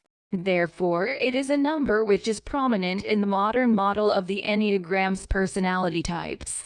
It's now easy to see why the Enneagram, both in meaning and in literal structure, is such a spiritually driving force in many people's lives, whether they are retired grandparents or doctors who are professionals in their fields. Not only is it something that contributes majorly to our spirituality, majorly to Christianity, specifically in the US, but it acts as a kind of joining force, something that bonds those who have their spirituality in common together. Of course, something like this that draws similar people together in a benevolent way is something to be celebrated, especially in this time of neglecting our feelings and the feelings of those around us in exchange for money, success, fame, or a number of any other things which have rapidly grabbed the attention of many people as opposed to spirituality. In the next chapter, we'll focus on what makes up the many facets of these things that draw people to the Enneagram tests, aspects of the personality, functional and dysfunctional personas, and how we integrate our understanding of the individual personality into our understanding of the Enneagram and of the people who believe in it. Chapter 8. The Path to Greatness. The path to spiritual growth, bluntly put, can be brutal and grueling. Not only is it difficult to know how to get started, but it also seems impossible for most to keep on that path toward their own benefit, their own success, their own greatness. It's difficult to stay determined. Most definitely, as it is with everything and all kinds of commitment in life. However, with the help of some simple mechanisms, cheats, and the support of the people around you, taking that road and sticking to it is nowhere near impossible. Of course, how people recover from trauma and move forward in life toward their most ideal versions of themselves depends heavily on the individual, their personality, their determination to change, and many other factors which vary massively from person to person. Keeping this in mind, it's sometimes actually fairly important to mind your personality type, not just in the way you act and behave, but under the surface as well. Whether that be analyzing your test results on various reputable personality tests, or whatever method you individually see fit, understanding the deeper side of yourself, your motivations, your aspirations, the reasons behind your bad habits and your flaws, can and will help you take the first step forward into becoming a better person. This also helps you to learn love yourself and gives spiritually healing your mind, body, and soul. To better heal, the first and most important step is often to understand ourselves better. To understand the mind of someone else, you must first have at least a general understanding of the inner workings of your own mind. This helps you to be able to project the observations about yourself onto someone else. Although there's much individuality when it comes to personality, it should be duly noted that in addition to all of these differences, there are also a number of similarities which join us together. These similarities promote a sense of togetherness and camaraderie, and can sometimes help build empathy between people. After all, it isn't our diversity which helps us understand our common ground and forge relationships with others. It's those similarities which bind us together, as a group and as the human race. Because many of those similarities exist on the internal level, below the surface of most of the human psyche, we have to dig a little deeper to understand ourselves better, so that we can better understand others as well. After all, the motivations of others behind the scenes and behind their actions are often also our own motivations for the path in life we choose, and the roads of those paths which we walk as a result of those choices. Although we have many similarities and as a result, many of the ways to spiritually heal yourself will work to a certain extent for everyone and any personality type. We have many subtle differences which make how we learn, how we process information, and how we cope with trauma and the daily stresses of life, intrinsically different from that of our peers. The way we heal in our minds and in our hearts is bound to at least be slightly different from the methods of those around us. The way our friends, our families, our spouses is often going to be at least slightly different from what works best for us. Of course, using the methods of your loved ones, or if anyone, will guarantee you at least some success, depending on the situation and the exact method. But there are certain methods which will work the best for you, and not the best for your loved ones. However, they are tailored specifically to certain personality types and tendencies within those personality types. Not all type 1s are alike, and nor are all type 7s. Even within these groups and categories we make for ourselves, there are many ways that individuals that exist within those groups can manifest their individuality, because we all choose to manifest that sense of individuality a bit differently from each other. The method that is tailored to your Enneagram type may not necessarily be the one that works best for you. Keep this in mind as you read forward your personality type by any measure, the Enneagram model included, is no way to define yourself or your personality truly. There are many different kinds of people who may have different motivations and different temperaments from one another, who may actually be the same Enneagram type. In no way does this speak to the individuality of the people within the personality types, or lack thereof. It's an inescapable thing that a broad range of descriptions won't apply to every single person who falls under a certain name or type number. With this in mind, let's move on into the lists of recommended methods to get started or stay determined on your path to spiritual healing, fulfillment, and bettering your life experience. Depending on your personality type, introverts don't push yourselves socially. Types like 4 and 9, the romantic and the dreamer with their head in the clouds, aren't the type who will constantly be engaging in a social activity. They usually aren't party animals or people who will actively search for a way to fulfill themselves socially or emotionally through interaction with their peers. That's absolutely okay. Not only are you the kind of person who doesn't need to be validated in this way, but trying to force yourself to be an extrovert and push yourself to be someone who is constantly engaging in potentially dangerous activities simply for the sake of feeling like you're helping yourself is the exact opposite. Not only is doing this going against your nature, but it's usually something that's exhausting for a lot of introverts, and it can even be physically unhealthy and dangerous for an introverted type like 4 or 9. If you identify as one of these types or otherwise a person who feels as though they're a very introverted person, don't neglect that fact. Nurture your introversions and engage in activities which aren't too demanding of you physically or emotionally.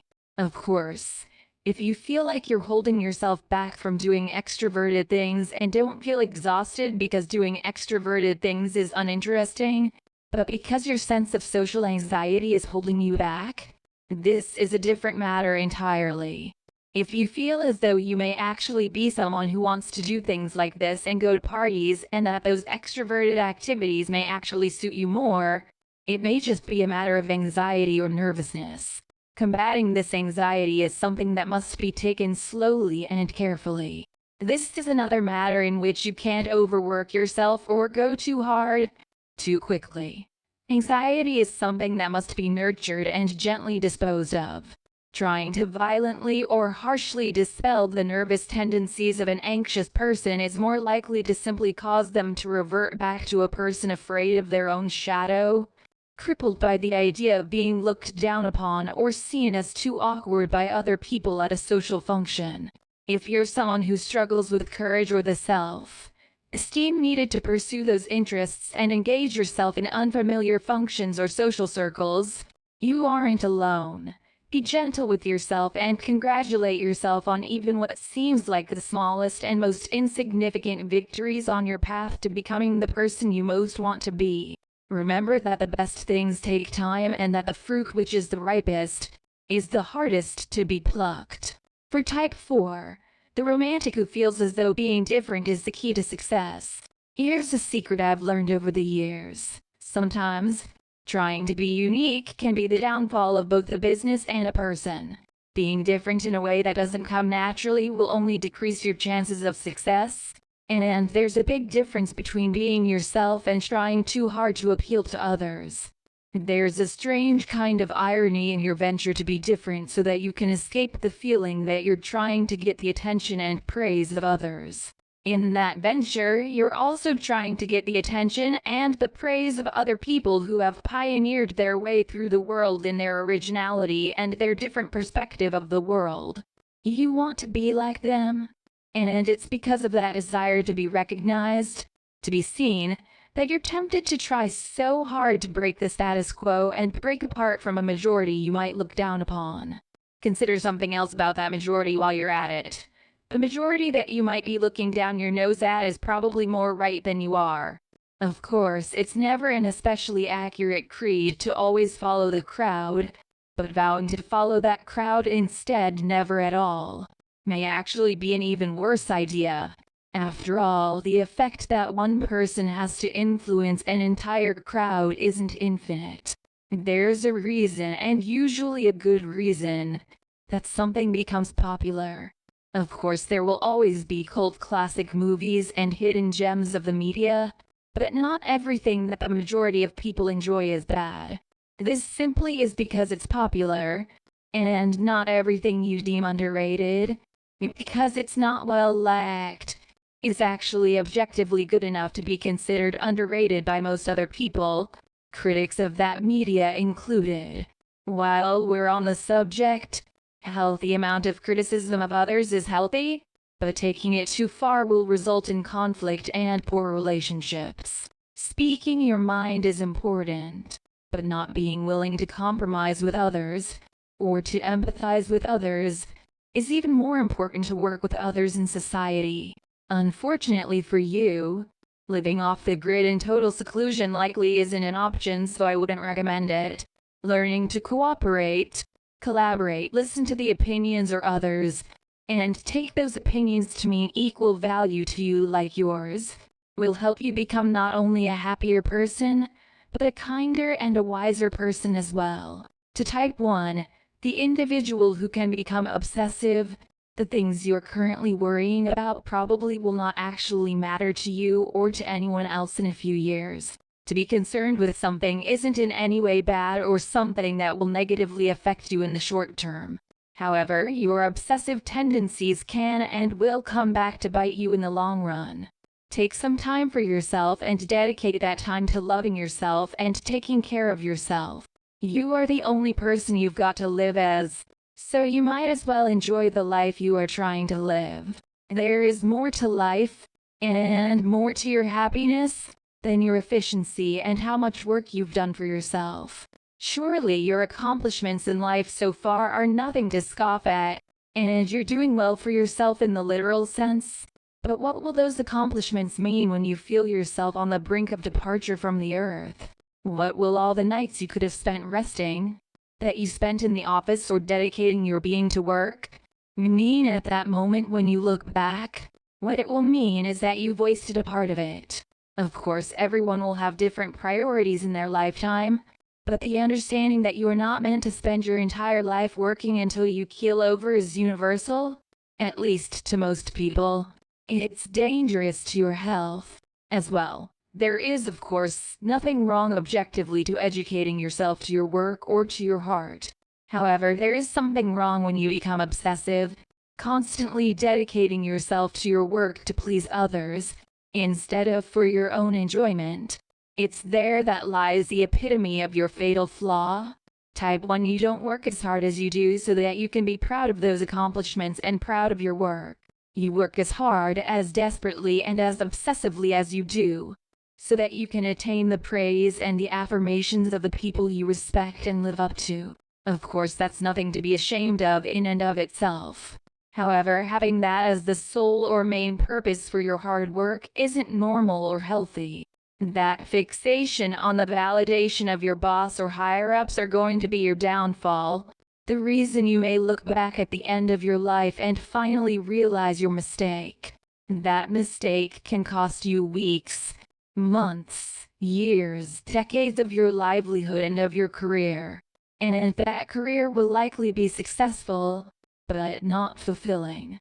If after a deep and long period of searching your soul for what you want to do, you determine that you truly do value your efficiency and your career's achievements above your happiness and fulfillment, then the way you may be going right now is going to lead you to that exact destination. If, however, that's not the way you wish to go in life, be wary. Your obsessive tendencies can lead you down a dark and winding path that will surely lead you a place where you find it almost impossible to turn back from if you aren't careful and aware of yourself. Take some time for yourself, whenever possible in between work and assignments you may have. Learn to do work for yourself, not for others. Ultimately, it's you who will reap the emotional reward of the way you live your life. Not your boss and not your teachers, your mothers or anyone else. It's you alone who will have to deal with the melancholy and the regret, or with the acceptance and peace of what you did and why you did it. There are times when you will have to prioritize your work, but try not to make it a habit. Habitually making yourself and your health take the back seat to your work and productivity will ultimately lead to you suffering majorly because of those choices, both mentally and physically. Take care of yourself, as your future self is depending on you to do so. You are the most precious cargo you have. To type 3, performer who might not know when to quit. You are the spotlight of your life. You are the main actor, the star of your stage. You are not, however, the same star to others as you are to yourself. You are bound to give bad performances, have botched lines, have to improve every now and then. It happens. It has happened, and it will most certainly happen again. You're going to have to get used to it now before you let the fear that comes with the prospect of making a mistake on stage swallow you up whole. You're a performer, an achiever who knows what it's like to struggle in the face of adversity. Remember that your performances, the you that you are on stage, is not the real you. Take care of yourself off stage, as all performances must come to an end. Come to terms with the fact that the person you become on your mental stage is little more than a facade. Although it's a coping mechanism, one that isn't necessarily unhealthy, the danger arises when you begin to lose the recognition of what is a performance and what is truly you, what is truly happening around you, and what is happening in the play of your life. Remember to come back down off the stage every now and again, because the stage will be there for you when you get back. When we develop a coping mechanism that works for us, we allow it to act as our crutch and are then hesitant to get off of it. We sometimes are tempted to let that mechanism, that crutch, consume us and take us over. We don't know what's too much, how much we can rely on that crutch before we give up, or dive all in. Learn to rely on people, the ones around you who love you and care about you, instead of on your stage. When you feel you need it, the stage will always be there for you to climb back onto, but try to stay off it when you don't need it. Being an entertainer your entire life, but never stopping to watch and take in experiences simply can be a miserable existence. It makes you stop enjoying your life and only allows you to focus on making other people enjoy their experience. It's somehow selfish and selfless at the exact same time. When you're on the stage, remember that you are more of a person outside that stage than you are when you're on it, delivering your best lines and giving the best punchlines. You are not an actor or a performer only. Try not to become a caricature of yourself, lest you lose your sense of identity and simply melt into that performer identity. Losing your sense of self can be a very scary thing, so make sure you check on it regularly. Remember above all else that you are a person before you are a performer. To type 2, the one who gives to receive, you are not liable to the reaction of whomever you aid or give to. You are not obligated to anything when you help another person. That is the concept of helping. You aid someone else out of the goodness and the kindness of your own heart, not so that you can gain something in return. Whether that something is in the form of a reward or affection, you are in no way entitled to anything in return when you do a good thing for someone else. The other person will likely want to return the favor, but learn not to expect it from everyone. Expecting a reward for a good deed will only encourage your selfish temptations and want you to help only out of concern for yourself and your wants, not the wants and needs of others.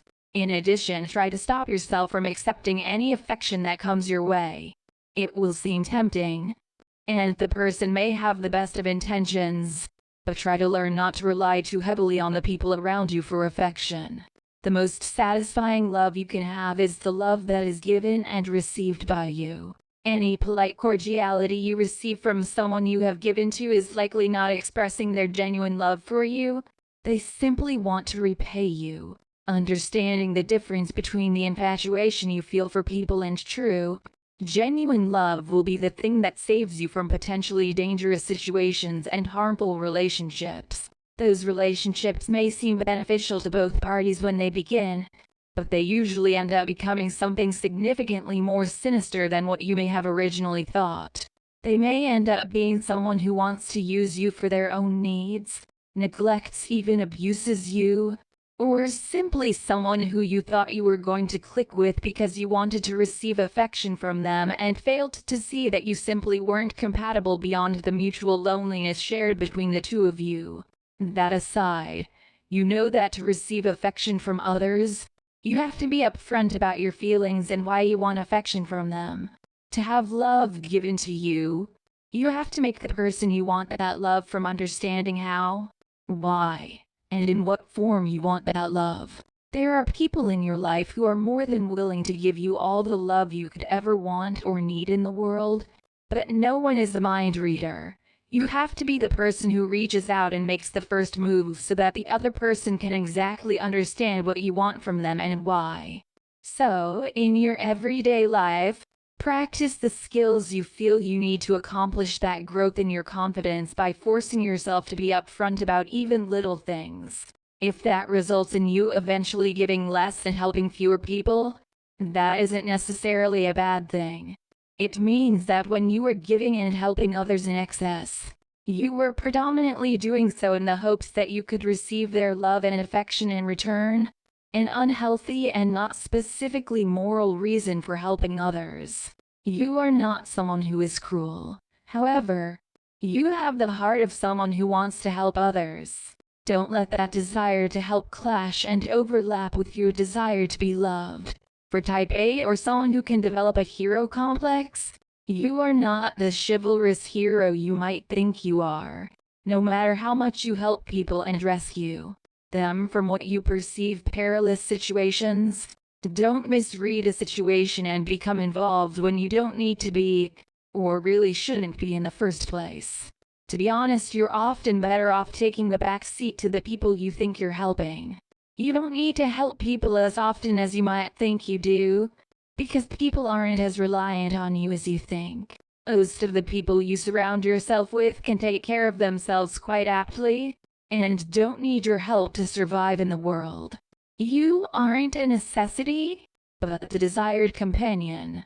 The relationships you build with others has to be a relationship in which both parties respect each other equally, or else the relationship will cease to be a friendship, and will instead become a relationship where you treat the other person as someone who needs you to live.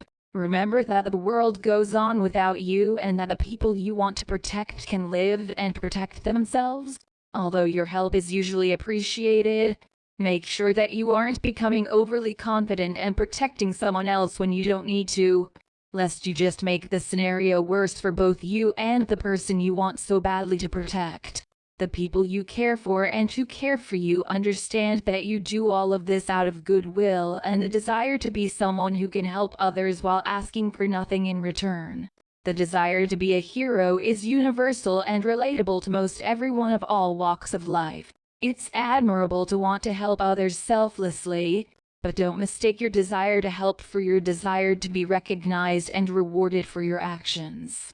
Just because you are helping others doesn't mean that they necessarily wanted your help, or really needed it to begin with. Learn to humanize yourself and treat yourself and your loved ones as total equals. By doing this and empathizing, you become someone who more passionately defends others when it really counts, instead of simply rushing in whenever someone looks like they might not be able to handle a situation on their own. After all, some people may not like being catered to and defended without being consulted. They feel as though you don't trust them to be able to protect and defend themselves, and it may feel as though you think of them as someone who is weak and in desperate need of someone else to protect them from the world around them. This can easily result in relationships being strained, something to avoid for a personality such as yours where you depend on the people around you to be there. You thrive off of the thrill of being able to fight for someone's honor. Type 8. But remember to come back down to earth and recognize the world and the people around you, so you don't accidentally offend and hurt one of the people you so badly want to defend. Although you act purely out of benevolence and courage, that fighting spirit can sometimes be interpreted as malice or something malevolent. It would do you a lot of good to take the time to humanize your perspective and realize you also have things about yourself that you can improve upon throughout your life. For type 6 who can become a coward, you are the only person who knows what to do. You are the only person on earth who exactly knows what you are thinking at any point in time. The people you rely on now will not always be there to support you and help you and guide you through your indecisiveness. There is a harsh reality in this realization, but it's a realization that must be had if you want to ever improve in your life. If you dare to live your life constantly using the people around you as a crutch, you will live your life as someone who exists out of their own body. In a sense, it will cease even to be your life at all. You will have, in a sense, lost your identity and your sense of self. After losing this, what will you do when that person who you treat as a crutch abandons you? Or you're in a situation where they aren't there to help you? What could you think to do then? When you've been spoiled so much emotionally that you never had to give your own decisions, your own personality, more than a fleeting thought at times, relying on others is bound to be your downfall. And you know it, type 6. You understand that this behavior can be unhealthy for both you and the person you rely so heavily upon, but you might find yourself in the sense of denial. You don't want to face reality that you may have already begun to lose a sense of identity and personality that may have once been very clear to you. There are ways you can get it back and keep it for good, but they aren't easy. The hardest habit to break for you, the loyalist, is going to be the process of letting go of your crutch or crutches. Of course, you don't have actually to let go of those people entirely, but you have to stop relying so heavily on them for everything. Your tendency to latch onto things and not let go is going to bring both you and them down at some point. Someday you will be faced with a decision, and you will not have had the proper experience you need to deal with making that decision. Start improving your decision-making skills now by making your own decisions every day, whether it be your order at a restaurant, or forcing yourself to have a conversation on the phone with someone you may not have spoken to recently. You need to force yourself to make those tiny but meaningful decisions as often as possible. For types 5 and 7 who may become obsessed with control, you are someday going to be faced with a situation wherein there will be a totally unexpected variable. This is something that, ultimately, is unavoidable. You have to learn that there's simply no way you could ever hope to gain total control over your environment.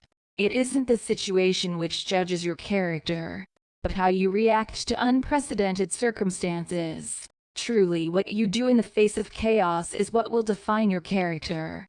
Learn to expect the unexpected, and prepare as much as you see fit for whatever you think is necessary to be prepared for. Beyond that, there's little you can do aside from watch and wait. You can predict, of course, but your prediction will only get you so far. In the face of chaos, understand that to have total mastery of your situation is totally impossible, and that the sooner you come to terms with that, the happier you're going to be in the situation where something occurred that was unexpected. In addition, every unknown element is a possible learning opportunity, whether it takes the form of something you thought you knew about something you were studying that, it turns out, was totally unknown to you after all, or a surprising aspect that ruins your plans for the day. Anything that comes up in the way of your everyday life that seems to only be there to ruin your day or your plans is really a learning opportunity in disguise, is treated the right way. Keep in mind that being flexible and adaptable is more important than being perfect. Types 5 and 7.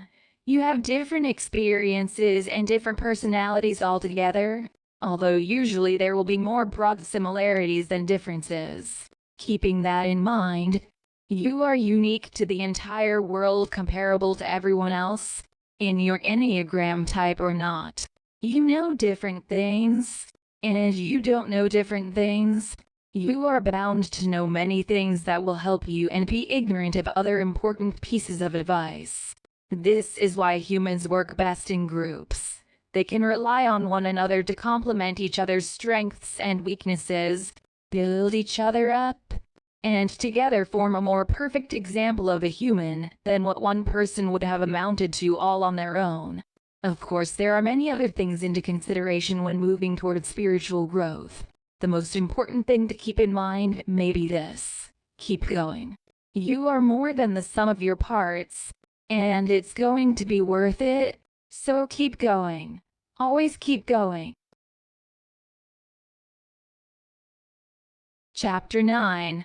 The Awakening Soul. What is the soul? The wisdom that underlies the Enneagram can be of vital importance in the spiritual lives of all people. It will support us in making sense out of aspects of life that have always perplexed us. It will also lay a firm foundation for the insights that the Enneagram will teach us in the following chapters of this book. To understand how human beings work inside, we begin with a simple perception. Human beings have 3 native intelligences, called by many different names through the millennia. Here we will simply name them the thinking intelligence, feeling intelligence, and doing intelligence. Ancient wisdom, which has been verified by modern scientific brain research, affirms this idea. It is virtually a universally accepted precept of the world's philosophies and religions. To say that human nature is based on thinking, feeling, and doing seems so natural it doesn't command our attention. This idea clarifies the issue so much. You think you've always known it? The magnitude of this deceptively simple idea is revealed only when you begin to ponder its implications. Every day, we use these 3 faculties to make our way through the world. When faced with a question, project, risk, or any new prospect, we naturally ask, what do I think about it? How do I feel about it? And what will I do about it? By focusing these 3 intelligences outward, we create thoughts, feelings, attitudes, skills, and reactions that allow us to interact with people and the world in our own way. The name given to the sum total of these qualities is personality. However, we also have another experience of these 3 intelligences. It may happen in a moment of reflection or in a moment of shock. It may come through an artistic experience or through an experience of nature. It may happen as a result of intense focus or delightful relaxation. In truth, it can happen in different ways, but when it does, you know it is not an ordinary experience. You know it as an element of life that is deeper than daily experience, something more real. These are experiences of soul. They emerge from the same 3 intelligences, thinking, feeling, and doing, but operate on a plane of clearer perception, deeper wisdom, more profound presence, and interior focus. After having an experience like this, many people do not know what it is. Therefore, they don't name it a soul experience, or they dismiss it altogether, so that they do not recognize their own soul when they connect with it. Even more importantly, these random experiences of soul tell us we are not living in our souls in a consistent way. Our soul power dissipates because it tends to be unconscious and undeveloped. That is the reason our ordinary experiences of ourselves and our relationships are often disappointing. They cause much of the pain and frustration we deal with daily. Frequently, we don't meet even our own ethical and relational standards because we come from a place within that is less than our true selves, or less than soul. Thus, we can say our souls are not strong enough to be present all the time. If they were, then truth, goodness, and beauty, which make up the natural environment of our souls, would be far more prevalent in our lives and in our world. We need to develop our soul potential, which we find in the 3 centers of intelligence. Thus, the 3 centers of intelligence can function in 2 ways. Focused on the outer world, they gain the knowledge we need to live daily life. Focused inwardly, they access our soul potential. All too quickly, those soul-stirring moments pass. We are drawn back into our daily reality where, at best, we try to find creative new ways of living our lives and managing our relationships with parents, children, partner, co-workers, and friends. At worst, we go back to doing what we've always done and wishfully hope that all the tensions and turmoil of our lives will magically disappear. This is true because most of us are at a loss to know what we could do to effectively improve our lives. If we knew what to do, we would do it. From the inside, most of us believe we're doing the best we can. From the outside, other people may see many things we need to change. But on the inside, we usually justify, excuse, or explain away each of them. The truth is that we justify our faults because, knowing that we've tried to change them and have failed, we are at a loss regarding how to proceed. In this state of feeling stuck, we are simultaneously, although we are probably unconscious of doing it, abandoning hope of developing our soul potential. We are allowing ourselves to be caught in the day-to-day cares and anxieties of life and see little if any hope for change. Maybe we have even begun to wonder whether spiritual vitality is a myth. 20th century messengers of soul awareness George Gurdjieff and Carl Jung, 2 towering teachers of soul work, were spiritual giants who came from vastly different backgrounds and used almost entirely exclusive sources. Gurdjieff originated the 4th Way school of spiritual transformation in the West, also called the work. Jungian psychology largely depends on working with archetypes and analyzes material that rises from the collective unconscious.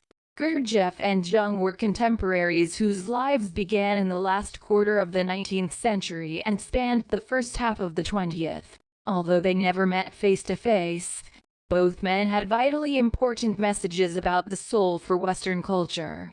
The style with which each delivered his message was drastically different.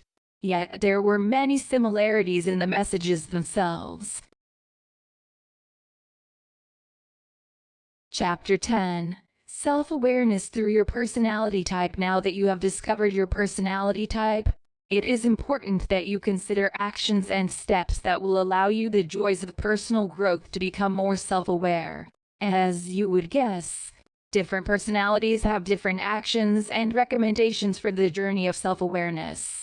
Therefore, let us examine each of these individually in order to help you identify what works best for your type. Type 1.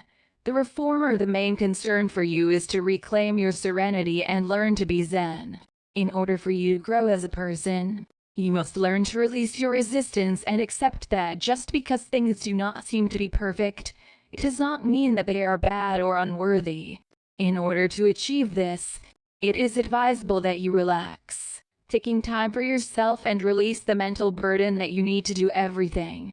It might be difficult to start, but you need to understand that what you do not accomplish or do will not always result in a disaster of chaos. Even though it feels like you are the savior of the world, it is not the case, and therefore you should not push to be Superman. As a Type 1, you should learn to embrace not only your imperfections, but those of others as well. This will help you when resolving conflicts with others, as you will become more open-minded to the opinions of others. Doing this will allow you to be more forgiving of mistakes, which can help you as a giver of knowledge. Speaking of knowledge, because you have a natural talent of teaching others, It is important to learn to be patient, especially when it comes to change. You may embrace change quickly, but for the ones you teach, it might not come as easy. However, it does not mean that it will never happen. Use positive affirmations to guide you, such as "Life is perfect as it is," "I choose to be flexible, adaptable, and embrace change," and "I choose to be kind, compassionate, and understanding."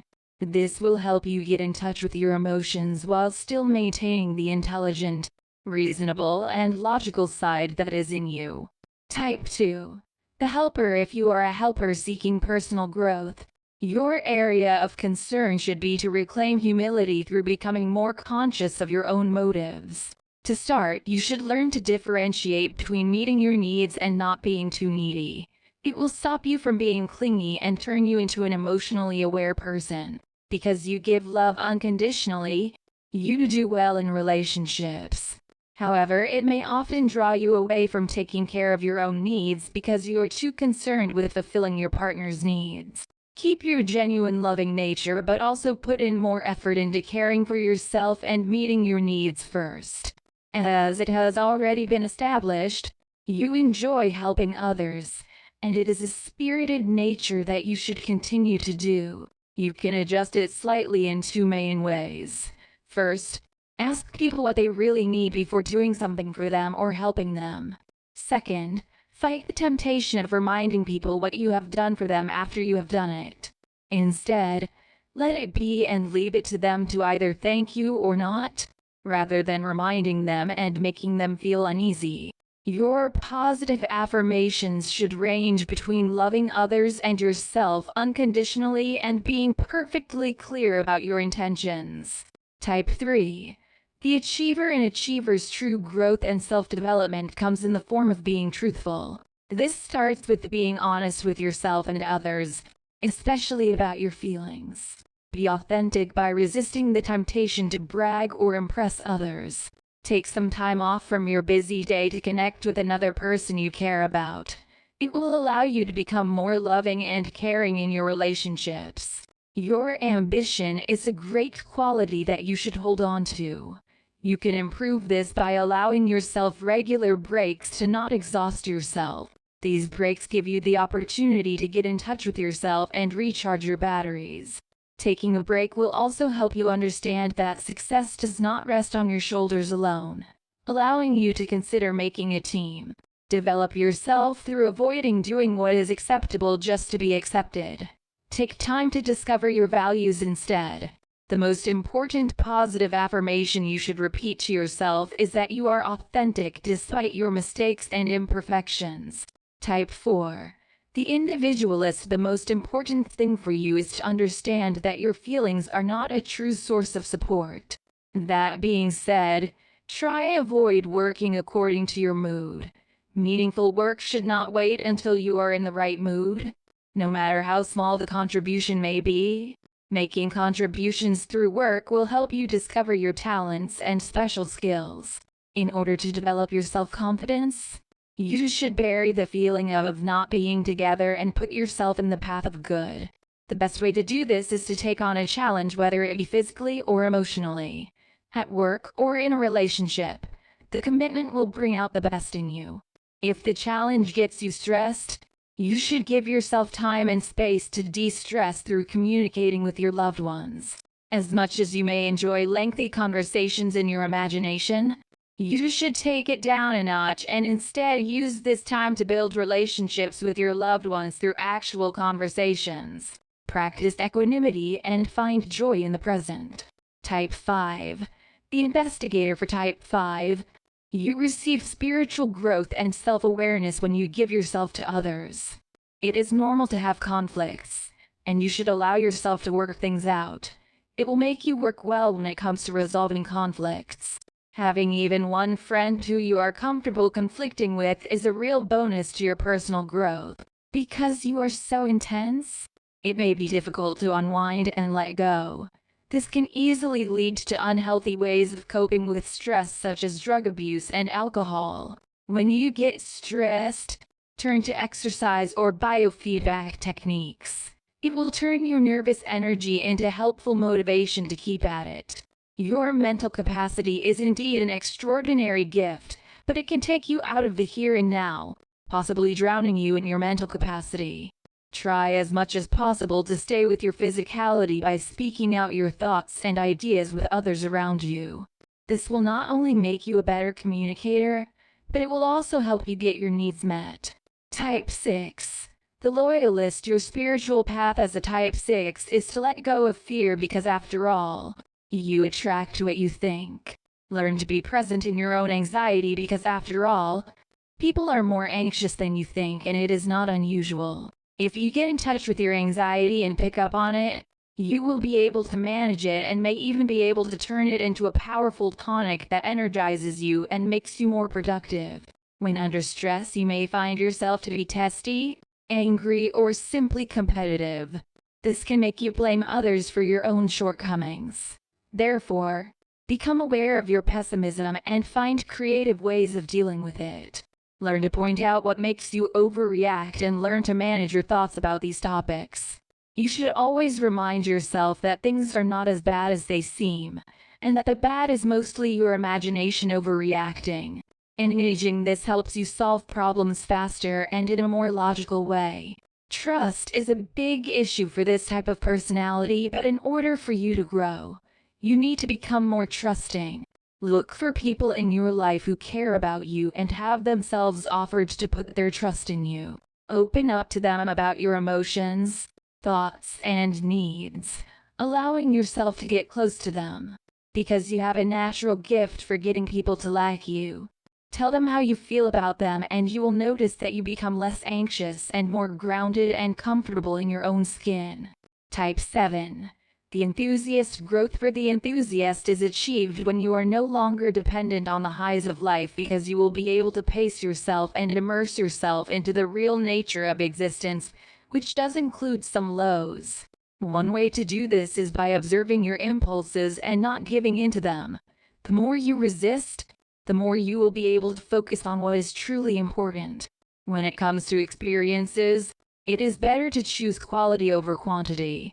Do not let yourself miss what is happening now because you are too busy anticipating the future. The present has a lot to teach you. Unlike the future, and as much as you wish, you will never be able to predict or completely prepare for anything. Because you are a visionary, you should take opportunities that will allow you to think and generate new ideas. You will realize with time that doing this gives you joy, brings out social versions of yourself, and you will actually discover a few talents. Type 8. The challenger. As a Type 8, you realize that you overvalue power and love to be in control of everything. However, if you are to grow, you need to come to the conclusion that true strength is in forgiveness, because it is a stronger sign of courage.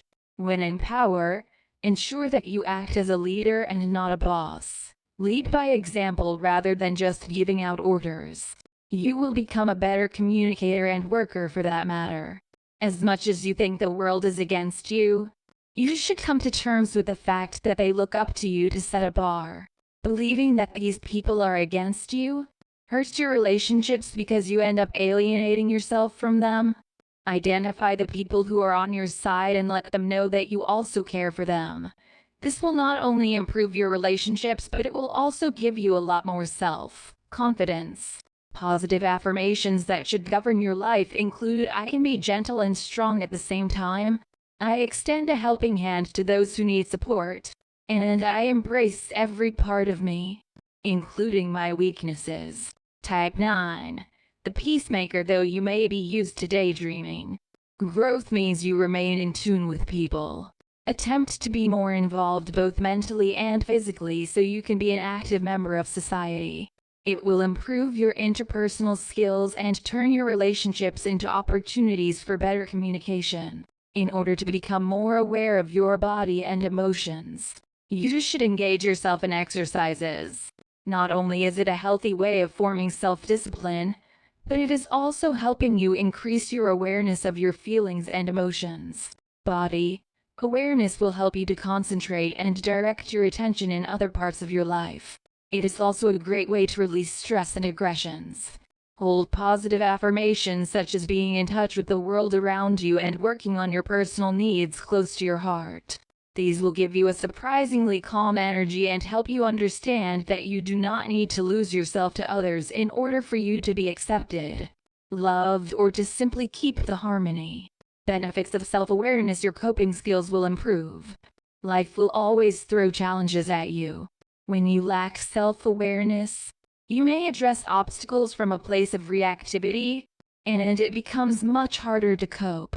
With awareness, you can handle these difficulties from a place of grace and acceptance, and it becomes easier to remain positive and relaxed, and to make empowering choices. You will heal yourself. When pain remains buried and unaddressed, hurt lingers on in your body, making you more likely to react to the present from the place of your past pain. Working through your challenges makes it easier to act consciously and frees you from the burdens you carry. People tend to feel much better each time an issue gets resolved. Your internal sense of balance will increase.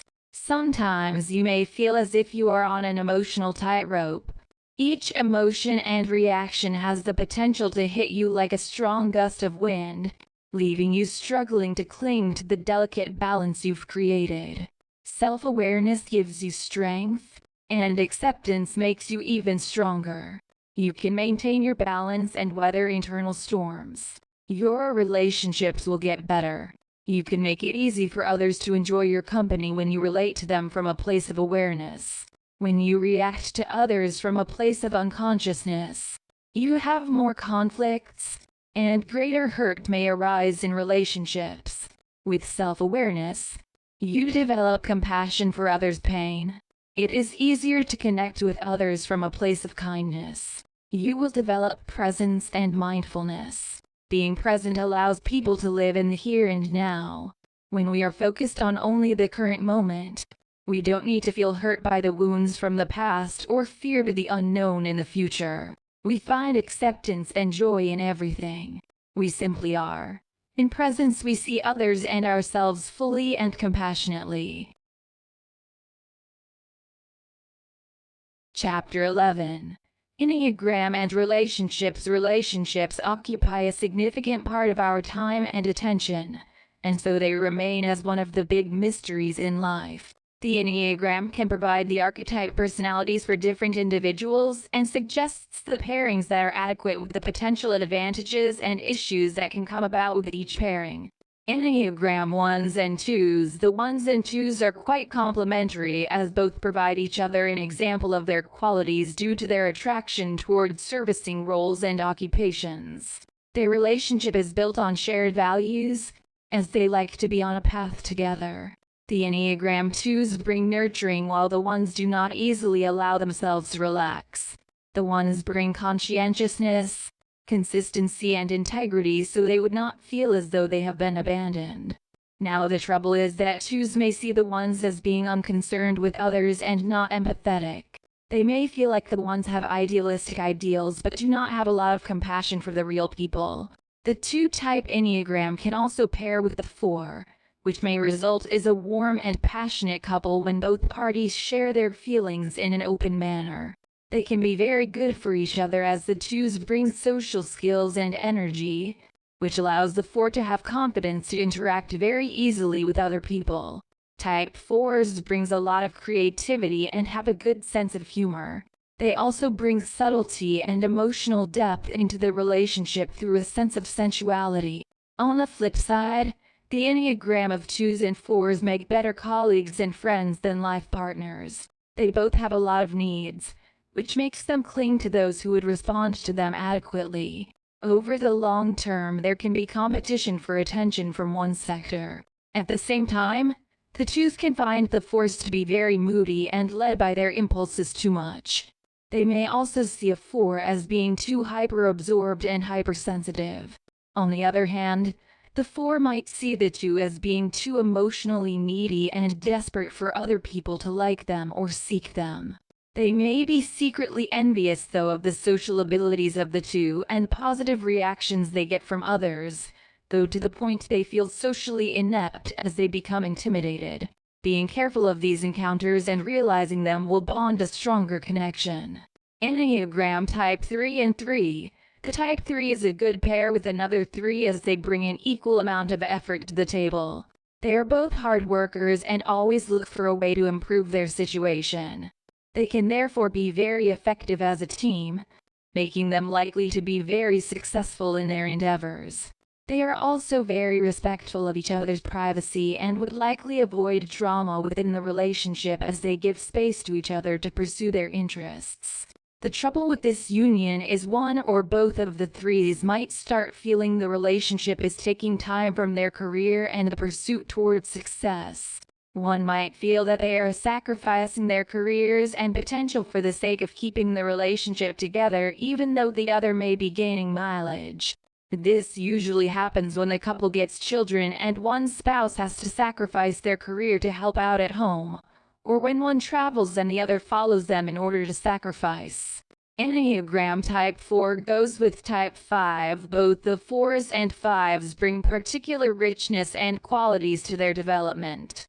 The 4s may bring some artistry and emotional temperament as well as introspection and sensitivity in themselves. They are both private types and like depth, as they do not mind taking the time to explore things to the full extent.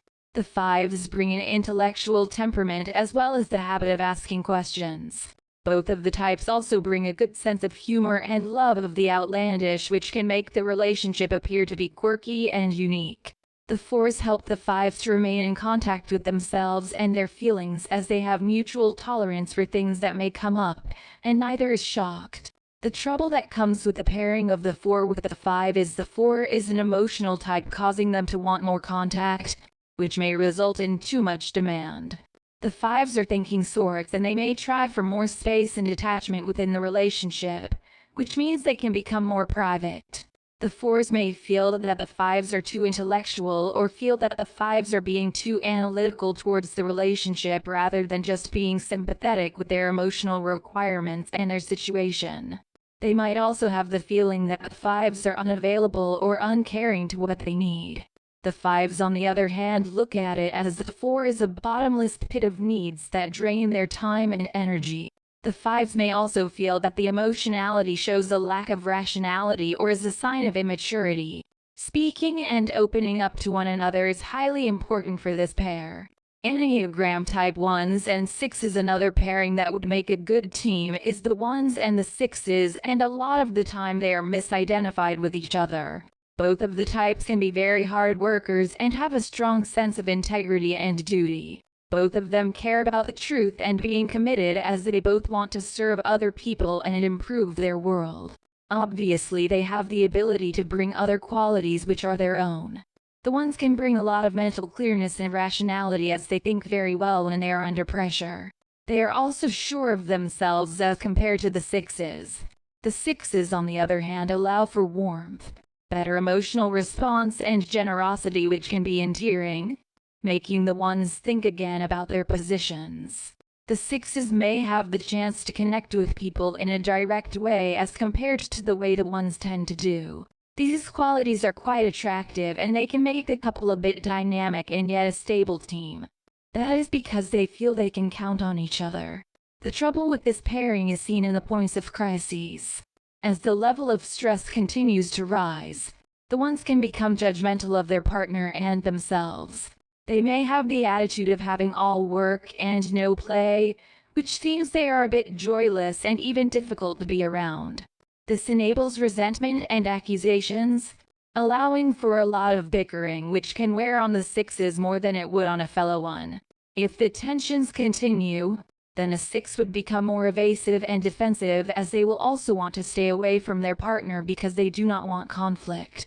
To their misfortune, the 6 is going to find it hard to talk in a direct manner concerning their fears, and so there is not a lot which becomes aired out. Enneagram Type 6 and 3. This is not a common pairing, but surprisingly, these types can work as a team. The 3s bring a lot of energy and hard work to communicate and connect with individuals. This allows for unlimited potential for the relationship and for the personal growth of an individual. The 6s can also bring compassion and a lot of quality comfort for the 3s that are experiencing stress. The 3 may also pick up on the compassionate nature of the 6s and then learn to open their hearts in a deeper way to those who are not as privileged. Both of them have strong feelings of supporting each other towards goals, whether it is in finances or developing their talents. They both foster mutual levels of respect for the different traits each bring and the interests that they may invest within. The 3 is also good for the 6's confidence, building up their self-esteem. The 6s may offer to support the 3s as well without them feeling smothered, and this is important.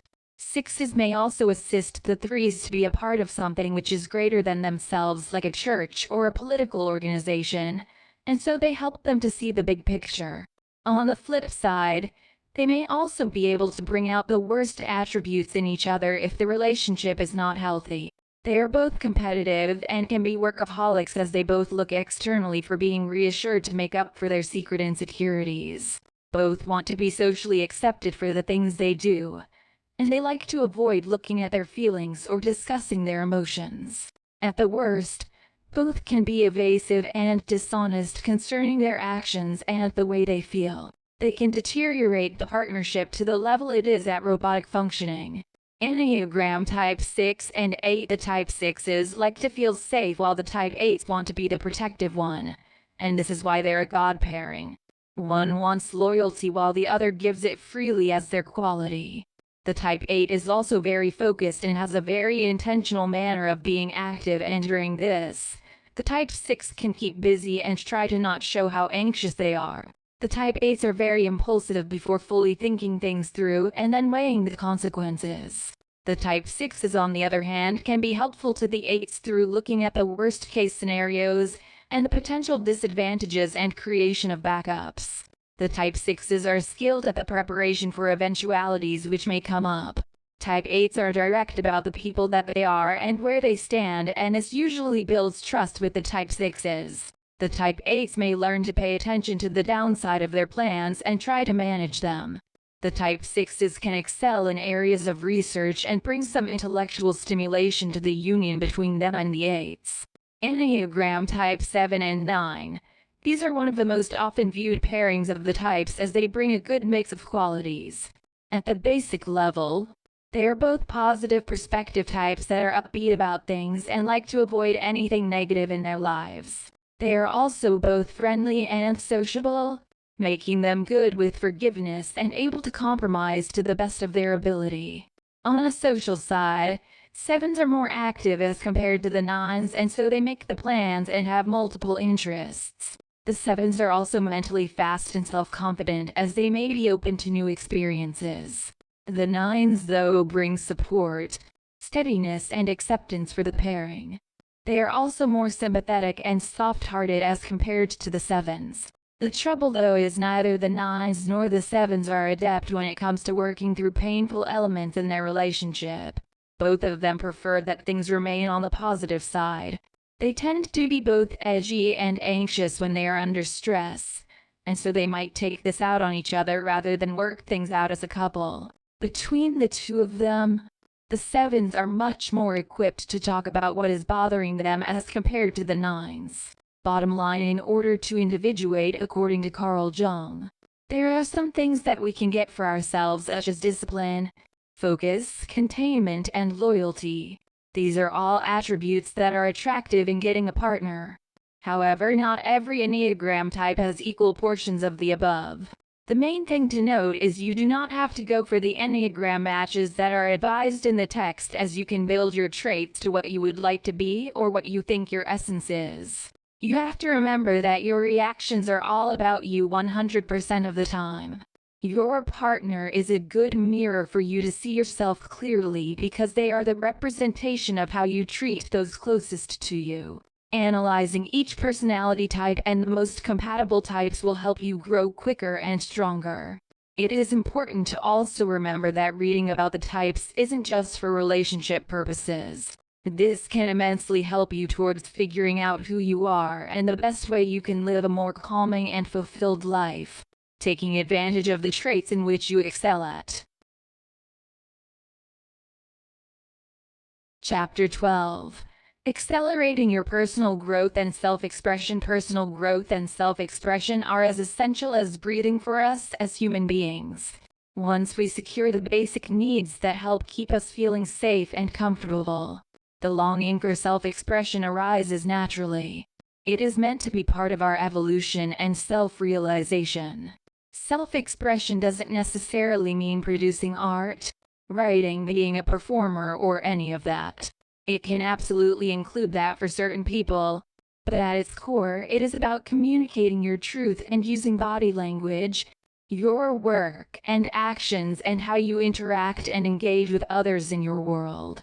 That also includes how you dress, the way you drive your car, decorate your home, and so on. The main challenge with personal growth and self-expression comes when there feels like there's a block or a lack of inspiration and creativity to successfully get across something that you wish to portray to another in some way.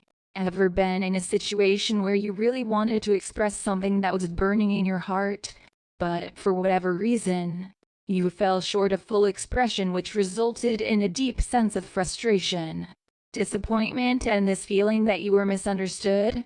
This is a common problem when we don't yet understand ourselves and the motives, instincts, and behaviors that influence our personalities. We may have an idea of what we want to communicate, but we fall short on execution or full manifestation. The reason Enneagram of Personality tool works so well to improve people's lives is that it aids them in better understanding their strengths, hang-ups, instinctual drives, and warning signs to watch out for. But it also does something few want to talk about. This tool also brings to the foreground the underlying fears that often guide our behaviors. Chapter 13. Cultivating healthy, loving relationships. Cultivating healthy, nourishing relationships is essential for all of us. But we know how tough it can be, especially in our modern society with never-ending demands. That's why it's even more critical than ever before to choose your relationships wisely. The people you associate with and invest your energy on both personally and professionally have a direct impact on your well-being and success. Therefore, encourage you to get better at surrounding yourself with the right people. But who would be the right person? Critical point to remember here, especially when introducing Enneagram type combinations, is that no pairing is particularly blessed or doomed to work out. The mistake so many people make once they learn of these Enneagram combinations is they avoid or undervalue all the other types. Focusing on a specific combination does not guarantee you will be happy, nourished, and in love. What you want to establish is a different objective. You want to make sure that both you and the person in question are both exhibiting the healthy versions of your types. As long as they two of you, irrespective of type, are healthy, your experiencing together will be amazing. Unfortunately, this isn't always the norm. That's where self-discovery and further education comes into play. The better informed you are about the other person's type, level of health, and tendencies, the greater your insight going into the relationship. This is such a great tool to help you deepen your relationships, as it will make you more conscious of your behavior, both positive and negative. Once you shine the light on your underlying fears, motives, and natural tendencies, as well as your gifts, you will have a choice about how you respond to the relationships in your life, regardless of your current relationship needs, whether that be building healthy professional relationships with clients or cultivating a passionate, intimate relationship with your significant other. The Enneagram tool can help you achieve your goals. It will help you to love more in the present and experience being more grounded in your true nature. You'll finally be in a position to recognize when you're acting out of fear and when you're acting out of your own truth. It will also enable you to discern the desires of your true self and those that are superficial. Once you have this level of clarity and self-awareness, it becomes easy to love and live in harmony with others. Instead of reacting whenever things aren't going as you want in a relationship, you will feel empowered to respond rather than react, making it possible to love, support, encourage, and bring out the best in others. More importantly, you will also become a better communicator. And we all know how important communication is in a healthy relationship. Bringing back the magic of passionate love, there's nothing more exhilarating than finding someone who gets you. Having someone who understands you even without uttering a word is entirely magical, and I think that's a connection we all crave. When you've discovered your Enneagram type and use it to improve as well as enhance who you really are, it will then change how you approach relationships forever. This isn't a horoscope reading, but using it to figure out the best type of people who will complement and enhance your life as a whole. I'm not saying it's an exact science, but you'll be amazed at how much harmony your relationships will experience when you learn about the personality types of your loved ones. The tendencies that usually hold you back from experiencing healthy relationships with yourself and others will no longer be a mystery. After all, the happier you become, the easier it will be to nurture healthy relationships. Finding love and cultivating relationships through your personality type, type 1. The reformer, having discovered this is your type and that you are motivated by the desire to live the right way, avoiding fault and blame, here's your relationship suggestion. Embrace joy and spontaneity in your relationship by proposing spontaneous date. Yes, no, that doesn't come too easy, but with a little relaxation and the right perspective, it can be very beneficial for you. No, this is hard to hear, but the world won't crumble if you kick your heels back and relax once in a while. Release the need to control every outcome all the time. It's also wonderful to openly share with your loved ones your core values and motivations. Let them know how much you care about improving the world and invite them into that vision. Those who get you will be more than encouraging and supporting of your tendencies. Type 2. The giver, having discovered you're warm, empathetic and motivated by the need to be needed and loved. Here's your relationship suggestion. Fight the urge to always jump in and fix other people's problems, even if you are great at it. Learn to be there for your significant other without getting too absorbed into their world, and frequently step outside the box to get in touch with your feelings. Ask yourself, how am I doing? Type 3. The achiever, having discovered you're motivated by success, winning big, and that you're wired for high performance and productivity. Here's your relationship suggestion. You have a lot to offer, not just material success and social status. Connect with that more. That you've got. Someone's appreciation and value of you isn't always tied to your accomplishments. Learn how to make authentic connections and don't shy away from diving deep beneath the prestige and material success you have. Type 4. The romantic, having discovered you're a natural romantic with an eye for beauty and more creative and expressive than most. Here's your relationship suggestion. Learn to take control of your emotions or they will control you and create constant problems within your relationships. You can become more aware of your emotions without them consuming you. Since you know there's a tendency to be a drama queen or king and that you're particularly sensitive when feeling misunderstood, communicate this to your loved one and help them know this side of you so they too can respond accordingly when it does happen. Use your powers of perception to put yourself in the shoes of the one you love so you can see things from their side of the table. Then you'll always know the right thing to do in any given situation. Type 5. The observer, having discovered you're the private, analytical type motivated by a hunger to gain more knowledge. Here's your relationship suggestion. Even though you like to be detached and enjoy solitude, you also know those deep, meaningful connections where there is excellent chemistry make you happy. Embrace this. Don't be afraid to be pulled in, close by another where chemistry aligns. Your feelings aren't too much for someone else to handle, and you do have what it takes to be good at this. Learn to reconnect more with your heart so that you can know when it's the right time to make the shift from the head to the heart. Type 6.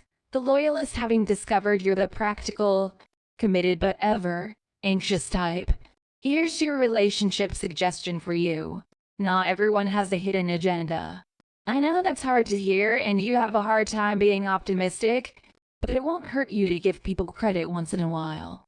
Your ability to be a great and loyal friend Ever reliable and trustworthy is a power that must not be underestimated, especially in our modern world. Learn to use this power to build a robust and dependable bond with a significant other. Type 7. The enthusiast within you. Discovery of your type as being fun, spontaneous, and being motivated by pleasure-seeking experiences that stimulate you. Here's your relationship advice. Your positive, fun-loving attitude is contagious and will always attract great people to you, but you must learn to push back that urge to keep fleeing away from things too quickly. Find the courage to face what might be driving you to restless and shallow activities. Being committed to the right person isn't such a bad thing, you know. You have so much greatness and wisdom to offer, so start working on being more centered in body and mind. Type 8. The challenger. There's no doubt about it. You are fierce and intense. You're powerful, full of energy, strong, and motivated by a need for control and protecting the underdogs. Here's a relationship tip that can help you cultivate amazing connections. Vulnerability, especially with the one you love, is not a bad thing and doesn't weaken you in their eyes. Be okay with expressing whatever emotions come up for you. People who love you can handle the real you. The real power you possess is being able to demonstrate strength as well as tenderness when the situation calls for it. Don't hold back or fight those rare moments, as they will become your most magical with the one you love. Type 9. The peacemaker. Having discovered you're the laid-back, harmonious type who always gets along with everyone, here's piece of relationship advice for you. Yes, you are a peacemaker, but you don't always have to settle for something if it's not what you truly want. And in being the wonderful mediator that you are, it can be easier to express your needs and desires to another even if they differ. You have permission to voice a contrasting opinion to your significant other, even if it makes you uncomfortable and uneasy. The one who truly loves you will appreciate even more getting to know your frame of mind and perspective of things. So go ahead, speak your truth. Chapter 14. Mapping out your path of most joy and fulfillment. As we said at the beginning of our journey in self-discovery and understanding the Enneagram, this typing system is based on an ancient practice that has been developed over the years to help us apply it better. The modern Enneagram as we know it is divided into a 9-point system and subdivided into 3 triads or centers. The triads represent the head, the heart, and the gut, alternatively referred to as the thinking center, the feeling center, and the instinctive center, which form the essential components of the human psyche.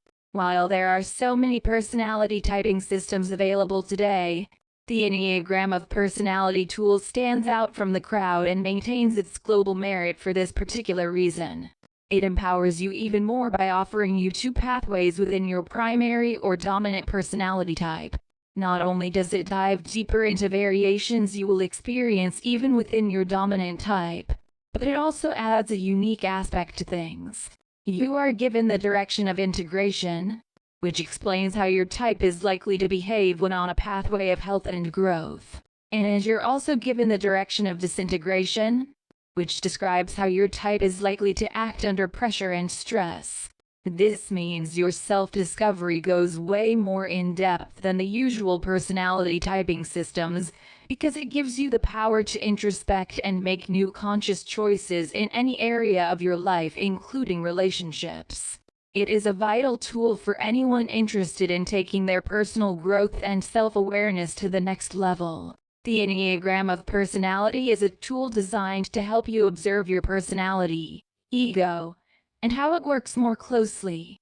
Being aware of who you really are, the basic instincts that drive your behavior, and the quality of character you can build to either create a healthy progressive path in life or a disintegrative one is the beginning of your self-discovery. At a fundamental level, depending on your core personality type, there are certain passions to become vigilant of and work toward transforming. The more you reflect on your behaviors and motives, the easier it will be to turn them into healthy virtues because, as you recall at the start of the book, we affirmed that each of us, in essence, is pure and good. Here's a quick recap of the passions or behaviors that may be unconsciously ruling your life, plus how to transform them into healthy virtues. Type 1 personality type must work to transform his or her anger, resentment, rage into serenity. Type 2 personality type must work to transform his or her pride into humility. Type 3 personality type must work to transform his or her vanity into integrity. Type 4 personality type must work to transform his or her envy into acceptance and equanimity. Type 5 personality type must work to transform his or her greed into generosity. Type 6 personality type must work to transform his or her anxiety and fear into courage. Type 7 personality type must work to transform his or her gluttony into sobriety. Type 8 personality type must work to transform his or her lust intensity into innocent surrender. Type 9 personality type must work to transform his or her slothfulness, indifference into engagement action. By honestly answering all the questions, your top score will indicate what personality type you are. Bear in mind, you might have multiple high scores because, as we said, the Enneagram is a complex, interconnected system, just as a human being is complex, and therefore cannot be rigidly constricted to just one strict type. Alternatively, you could go back to the earlier chapters and read through all the detailed descriptions of all the personality types and try to decide which one is yours. If you feel like you know yourself well enough to identify your type instantly, then you may proceed on with the studying and understanding of your chosen type and all the additional information shared in this book. Chapter 15. How the Enneagram can help you grow and manifest a joy-filled life. The Enneagram is like a roadmap empowering your capacity for self-observation, and it shows you how to get to higher levels of awareness. The more you develop a clear vision of the healthiest and best version you can be, the more joyful and prosperous your life will be. It can be as simple or as complex as you desire it to be. It is recommended to start with the basics. This book covers all the basics as well as some in-depth understanding of the intricacies of the system. However, that doesn't mean our studies end there. You can still dive deeper yet into your determined core personality type, wings, and subtype by venturing into what is referred to as levels of development. In 1977, Don Riso discovered and started developing what is today known as the 9 levels of development that are the internal structures that make up the personality type itself. In other words, what Don Riso teaches is that you have an internal structure which constitutes the core personality you have. Within this internal structures are layers, and depending on your level, certain behavioral demonstration of your personality type will become pronounced. The range is very wide, stretching from healthy, average, and all the way to the lower unhealthy levels. This discovery was further enhanced by Don Riso and Russ Hudson in the 1990s. They are the only Enneagram teachers to include this internal structure in their teachings of the Enneagram. They developed these 9 levels of development to offer a skeletal structure of each type, which can be very useful for therapists, counselors, and other medical professions working with a client. It can also be very useful to you when you are trying to understand another person. By learning more about the 9 levels of development within their personality type and where they are along that continuum of levels at a given time, you can be able to understand whether the person is functioning within the healthy, average, or unhealthy range and support them accordingly. There are other books available online by Don Riso, but I specifically encourage you to check out The Wisdom of the Enneagram if you feel ready to dive into greater details of your core personality. This isn't a requirement. You can be able to rapidly improve your work, relationships, health, and overall lifestyle with the information shared in this book alone. So if you're not looking to be an expert at this, fret not. You already have all the necessary knowledge to enhance your capacity for self-reflection and higher awareness. The rest will naturally unfold as you continue to work on understanding yourself and improving the areas of weakness that come to your conscious awareness. Now that you have taken the first few steps forward, there's no going back. Your work, relationships, and how you perceive yourself can never be the same again. If you've done the inner work, you'll have a better chance at controlling yourself in whatever environment or situation you end up in. You'll also have more confidence planning for your future goals. Having this inner and outer balance is what you need to thrive as your true self in our modern world. Now that you better understand and have the tool, go forth and cultivate the quality of life you've always desired. Chapter 16. Discovering the Self. The Enneagram is more than ordinary personality test. With historical roots dating back to at least the 14th century, the modern Enneagram has helped thousands of people discover truths about themselves and their life's purpose. Not only is it an interesting way to learn about yourself, but it's also a catalyst for inspiration and transformation. The insights that the Enneagram offers can help with many practical life decisions, such as finding a career or lifestyle that suits your personality best. As you learn about your type and watch how it shows up in your life, you may discover that you thrive in a calmer environment than you're currently living in, or that your talents would be best used in more people-oriented work than you're doing now. You might recognize habits that get in the way of being your best self, and as a result make changes over time. You'll also find the Enneagram useful as a guide for understanding others. Knowing the personality types of the people around you can help you better understand your family, resolve conflict with your partner, and communicate more effectively with your coworkers. The Enneagram offers such a vast amount of wisdom that these days, many therapists, coaches, business consultants, and spiritual teachers choose to use this system to support the people they serve. We'll look at the various parts of the Enneagram symbol and their significance.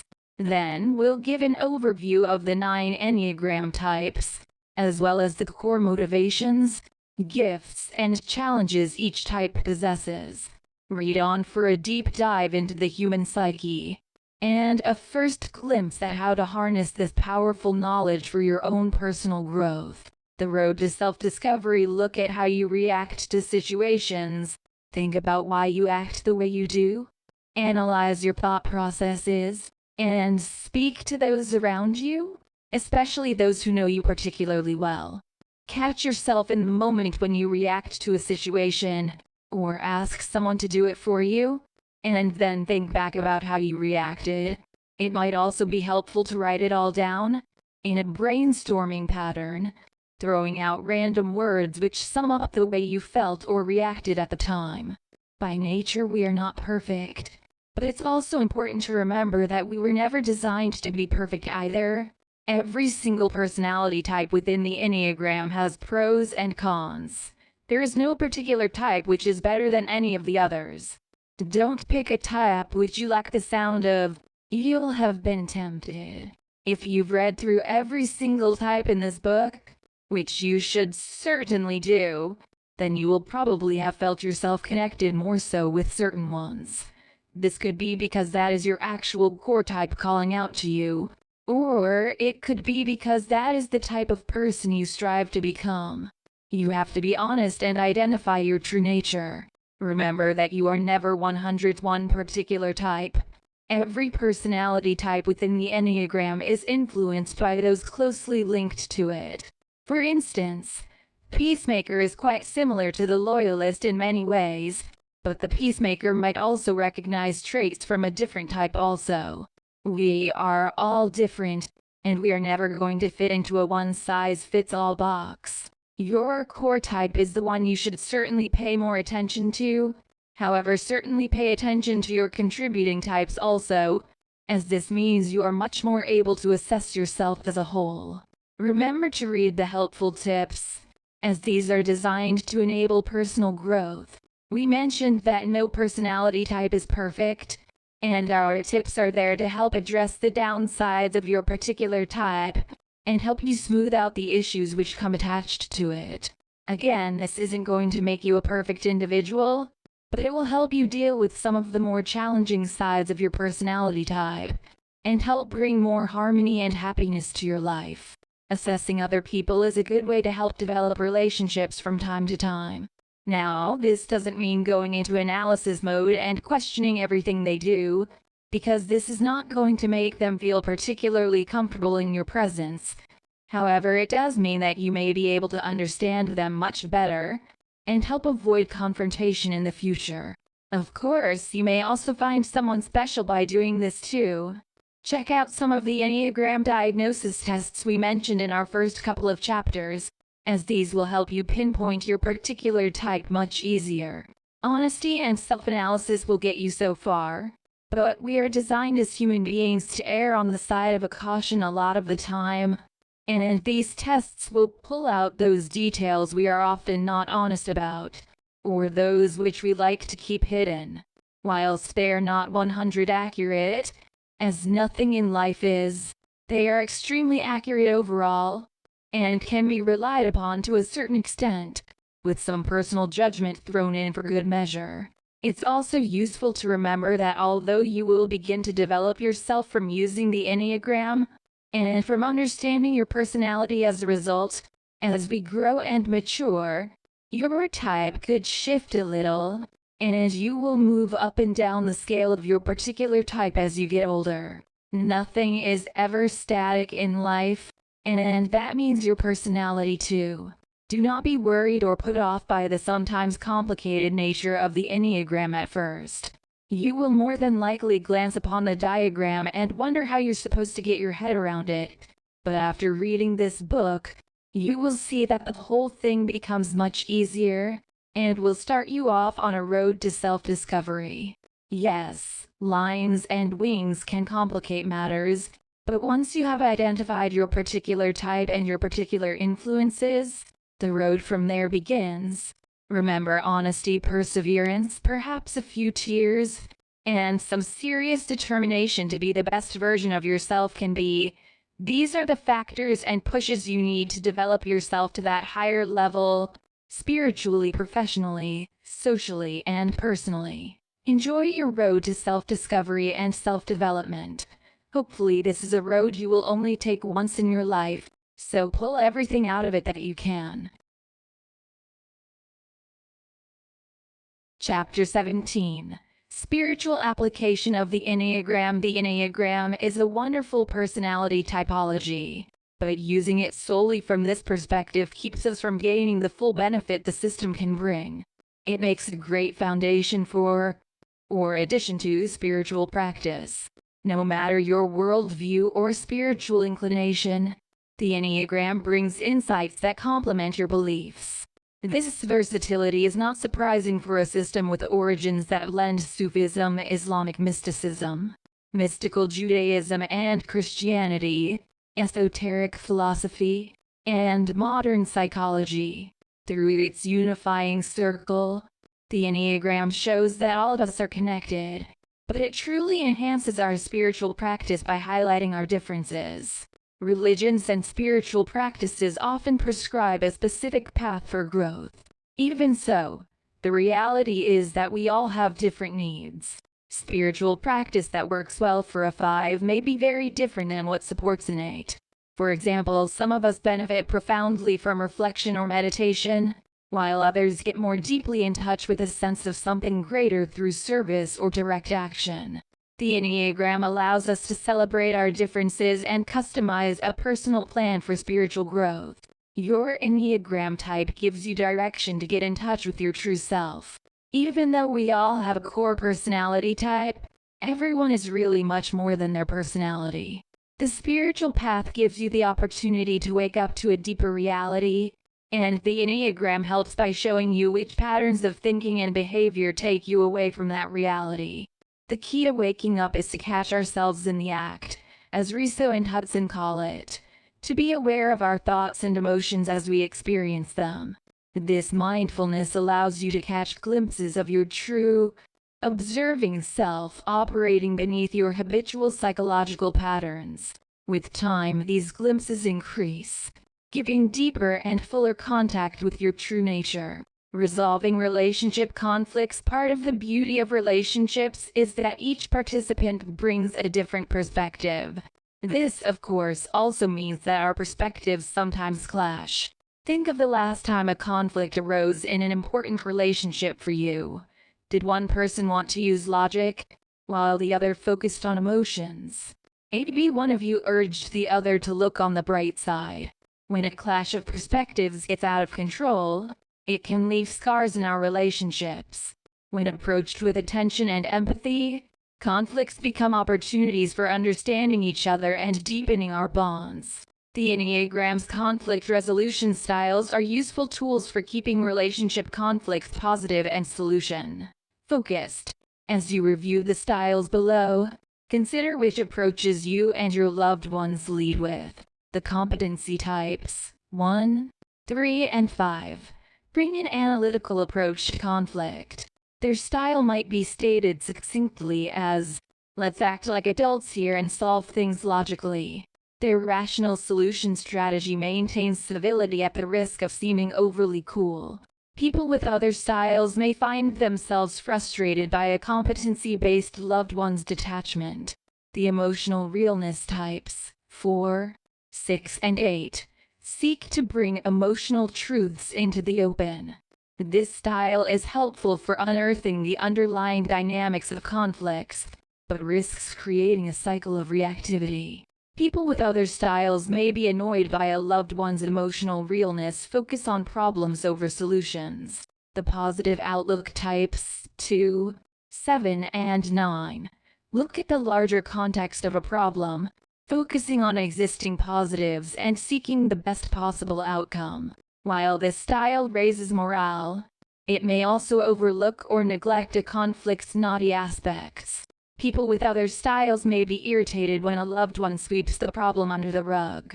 When used individually, each conflict resolution style is wonderful for addressing one aspect of a problem, but tends to neglect other important elements. In order to effectively resolve conflict, it's best to use the 3 styles together. If you and your loved one have different styles, rather than clashing over your divergent approaches, recognize that they bring different valuable tools to the table. When things get tough between you, make a conscious effort to use the 3rd style to address your collective blind spot. If you share a style, try consciously bringing in the other 2 perspectives. You can approximate the approaches of all 3 styles by following a 3-step conflict resolution process. First, tap into the strengths of the emotional realness style by identifying underlying tensions and naming the roots of the conflict.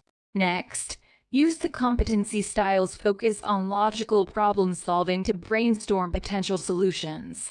Finally, as the positive outlook types do, look at the larger context, e.g., asking yourself, will this matter in 5 years? Seek a way to address the conflict that will yield positive results for all parties. Communication styles. Communication is one of the most important skills for building and sustaining interpersonal relationships. Each type has its own way of communicating and trying to get its needs met. Sometimes conflicts can arise when people with different Enneagram types misunderstand each other and jump to conclusions, often assuming that a person with a different type communicates similarly to how they do. By learning how each style communicates, you'll become more understanding and better able to resolve disagreements and breakdowns in communication. Here's a breakdown of each type's communication style. Ones communicate directly and precisely. Their communication can include a lot of should, and their voices can display tension and frustration. Challenge for ones is to avoid being too preachy in conversations and displaying irritation with others who are not right. Ones should aim to speak in a way that is relaxed and accepting toward others. To communicate with ones, speak to the effort you are making and ground your conversation in common values. Twos often communicate in a way that is warm and enticing. They have a tendency to focus on others, with flattery and gushy expressions. Challenge for 2s is to avoid leaning in too much to other people, making them uncomfortable. 2s should aim to communicate with others in a way that displays compassion through thoughtful, targeted directives and emotional restraint. To communicate with 2s, show appreciation and be attentive to your personal connection. 3s communicate in a way that is competent, efficient, and smooth. They can be chameleonic and highly adaptable to their audience. Challenge for 3s is to avoid making conversations into sales pitches that draw attention to themselves. 3s should aim to communicate in a tone that is genuine, caring, and attuned to the emotional needs of other people. When communicating with 3s, take a direct, goal-oriented approach. Tactful honesty is appreciated. 4s typically communicate in a way that is personal and emotionally honest. 4s can speak at length about feelings to get emotional responses from others. Challenge for 4s is to avoid speaking in a way that is dramatic but also erratic and ungrounded.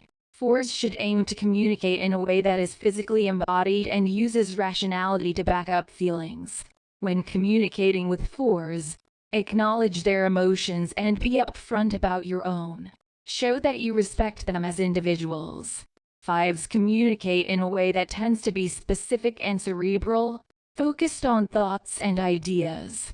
Challenge for 5s is to avoid speaking in a way that is emotionally dry and detached. It's helpful for 5s to cultivate interest and conversational attention to others' thoughts and feelings. 5s should aim to meet other people from a place of heartfelt care and engagement in their stories. To communicate with 5s, engage them intellectually and show an interest in their ideas. If you're curious, you may learn a lot. 6s are typically warm and engaged. 6s often speak nervously and are self-effacing. Challenge for 6s is to avoid displaying anxiety about where they stand with others by testing and challenging people in conversations. 6s should aim to speak in a way that is grounded and displays confidence in what they are saying. To communicate with 6s, be steady in your decisions and reassuring toward them. Show that you are loyal and reliable. 7s typically communicate fast and enthusiastically. 7s are upbeat and often spin stories. Challenge for 7s is to avoid speaking in a way that sounds demanding, impatient, and focused on their immediate needs at the expense of the other person. They should aim to speak in a way that is calm, focused, and accepting of others. When communicating with 7s, echo their enthusiasm and share your own, while being pragmatic about needs and goals. 8s communicate in a way that is filled with energy. 8s tend to be straightforward and blunt. Others will know where they stand with them. Challenge for 8s is to avoid being overly callous and argumentative with others. They should aim to communicate in a way that is heartfelt and compassionate toward others' feelings and needs. When communicating with 8s, be direct and match their energy level. Don't be afraid to get into a good debate. 9s communicate gently and reflectively. They can have a tendency to ramble, telling long stories or sagas before getting to the point. Challenge for 9s is to avoid being too passive and going along with others in conversations. 9s should aim to speak in a way that is confident and directly expresses themselves. To communicate with 9s, be accepting and patient in your approach. Allow them space to get in touch with and express their opinions. Family relationships and roles. Navigating our family dynamics can sometimes be even more complex than finding and maintaining a romantic relationship. Generally, we choose our spouse or romantic partner, but not our parents, siblings, children, or extended family members. At times, we have wonderful organic compatibility with our family of origin. But in other cases, our loved ones are quite different from the people we choose to befriend or date. Most of us will change friends or romantic relationships at some point in our life, but our families typically stay with us for life. Learning how to navigate these relationships is especially important. All families are unique, but each Enneagram type tends to play a particular role in their individual family dynamic. Understanding the role you usually fall into around your family can shed light on new options and alternative ways of interacting with them. Type 1. Ones fill the role of the family perfectionist, fulfilling parents' expectations to the letter or instilling values and standards in their children. Type 2. Twos fall into the role of family helper, pleasing their parents or diligently looking after their children's needs. Type 3. Threes fulfill the role of family star, embodying their parents' values and dreams or encouraging their kids to succeed. Type 4. Fours shed light on the family's problems, encouraging their loved ones to address difficult familial shadows. Type 5. Fives prefer to have some space from family dynamics and seek the role of family expert in areas of interest. Type 6. Sixes move between building family unity and rebelling against the family unit. They're often rebellious children and protective parents. Type 7. Sevens fill the role of family cheerleader, bringing smiles to family members and seeking to minimize pain. Type 8. Eights become family protectors, exerting power as children or parents and taking on responsibility for loved ones. Type 9. Nines act as family peacemakers, mediating conflicts between parents or children and refusing to take sides. Strengthening connections. Think of the relationships that are important to you. How does your Enneagram type impact the way you interact with these key people? What gifts does it bring to your relationships? What habits do you have that make it challenging for you to connect? Consider the Enneagram types of others who are important in your life. How are they seeing the world differently from you? What do they most want out of their relationship with you? What's one thing you can do for each important person this week to show them that you get them and appreciate the connection you share? Commit to taking one small action for each person you care about. Chapter 18. Growth and Change. On this Enneagram journey, we've talked about different aspects of the system and discovered ways you can apply them to improve your career and relationships. Along with using your Enneagram knowledge in practical ways, you may also be interested in applying it on a deeper level. There are many ways you can use the Enneagram to notice and change unhelpful habits, build resilience, and craft a more balanced, happier life for yourself. The Enneagram and growth. Some people new to the Enneagram mistakenly believe that once they discover their type, they have exhausted the system's usefulness. While it can be tempting to feel like we're finished after learning our type, there's more to it than that. Besides, if we learn our own personality type without using that knowledge to work on ourselves, we won't grow. By working on ourselves, we're able to find freedom from our ingrained habits and patterns. The Enneagram is a uniquely useful tool for growth and change because it delves deeply into our core motivations. While other well-known personality typologies do an excellent job measuring and explaining human behaviors and personality traits, the Enneagram describes us at a deeper level. It explains why we act in certain ways. Seeing what drives our behavior allows us to examine our deeply held beliefs, attitudes, and choices, offering the level of insight that's hard to reach without this kind of roadmap. The Enneagram also brings amazing breadth and depth to personal development. When used correctly, as a dynamic system for change rather than as a means of stereotyping and judging, it describes the full range of our behaviors. Along with the insights we get from learning our primary Enneagram type, we gain additional wisdom about ourselves when we learn about our connections to other types through wings, stress points, and security points. Regardless of cultural background and life experiences, the core psychological structure of our Enneagram type remains consistent. This makes the Enneagram a growth tool that works for all demographics and can facilitate understanding between them. You can be any race, gender, socioeconomic status, and religion and still benefit from the Enneagram.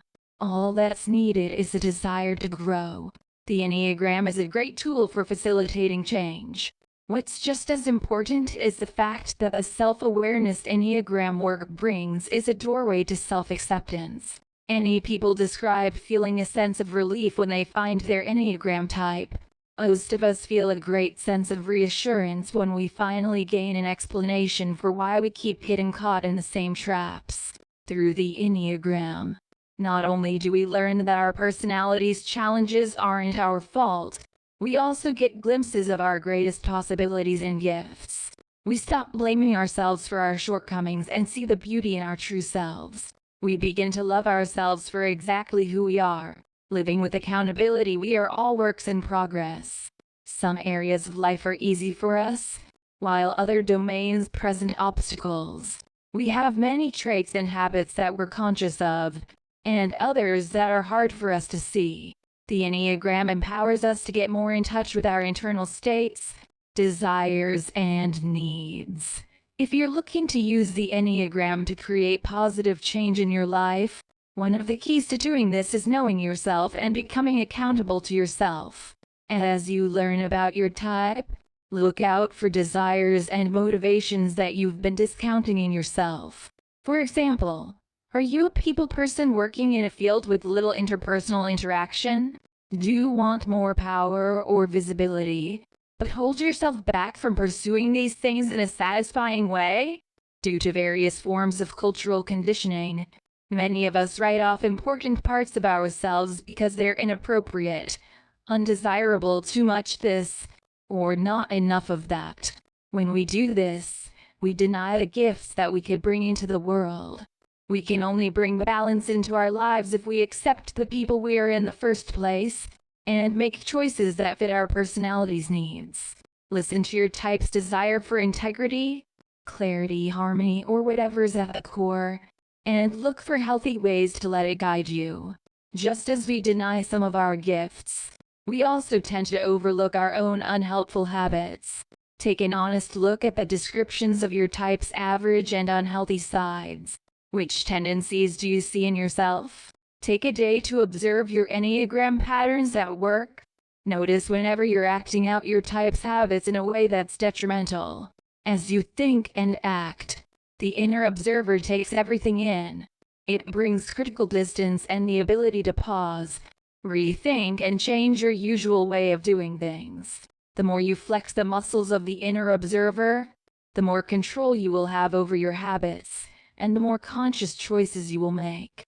Living in harmony with your type's motivations and developing an inner observer are ways of being accountable to yourself.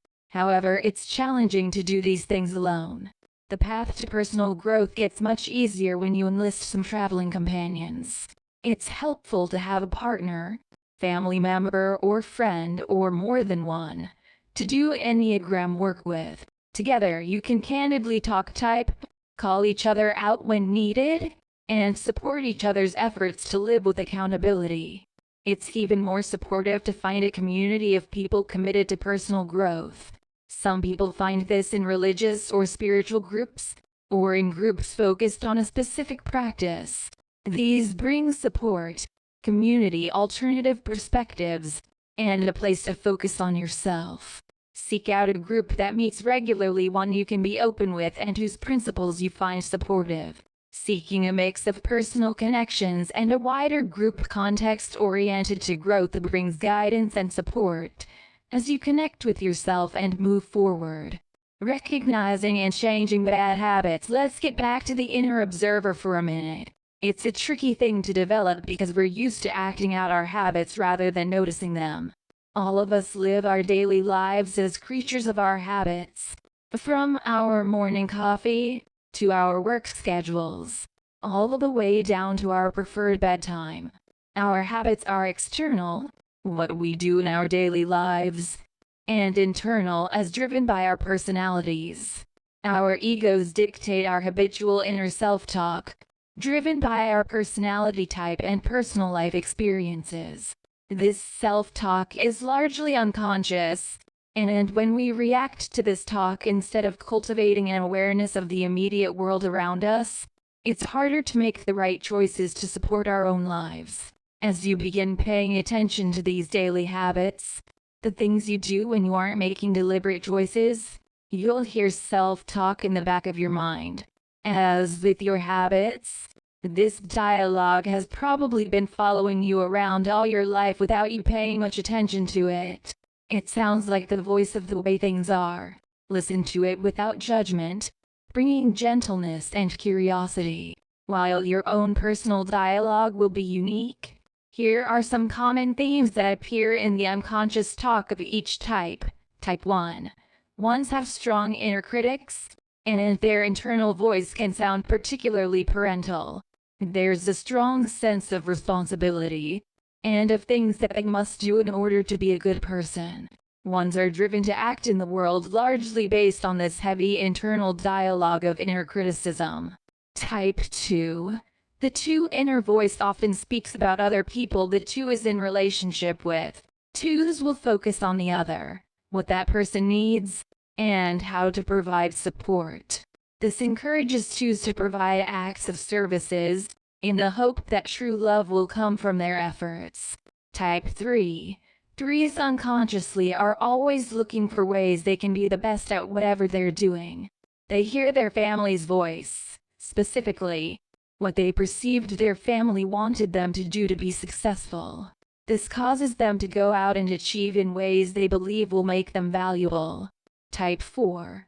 After taking action or having intimate conversations, 4s will instantly check in with how they're doing emotionally. The current feelings get absorbed into the 4's internal self-image. 4s will then react based on their most current self-perception, which frequently involves negative comparisons or idealization. Type 5.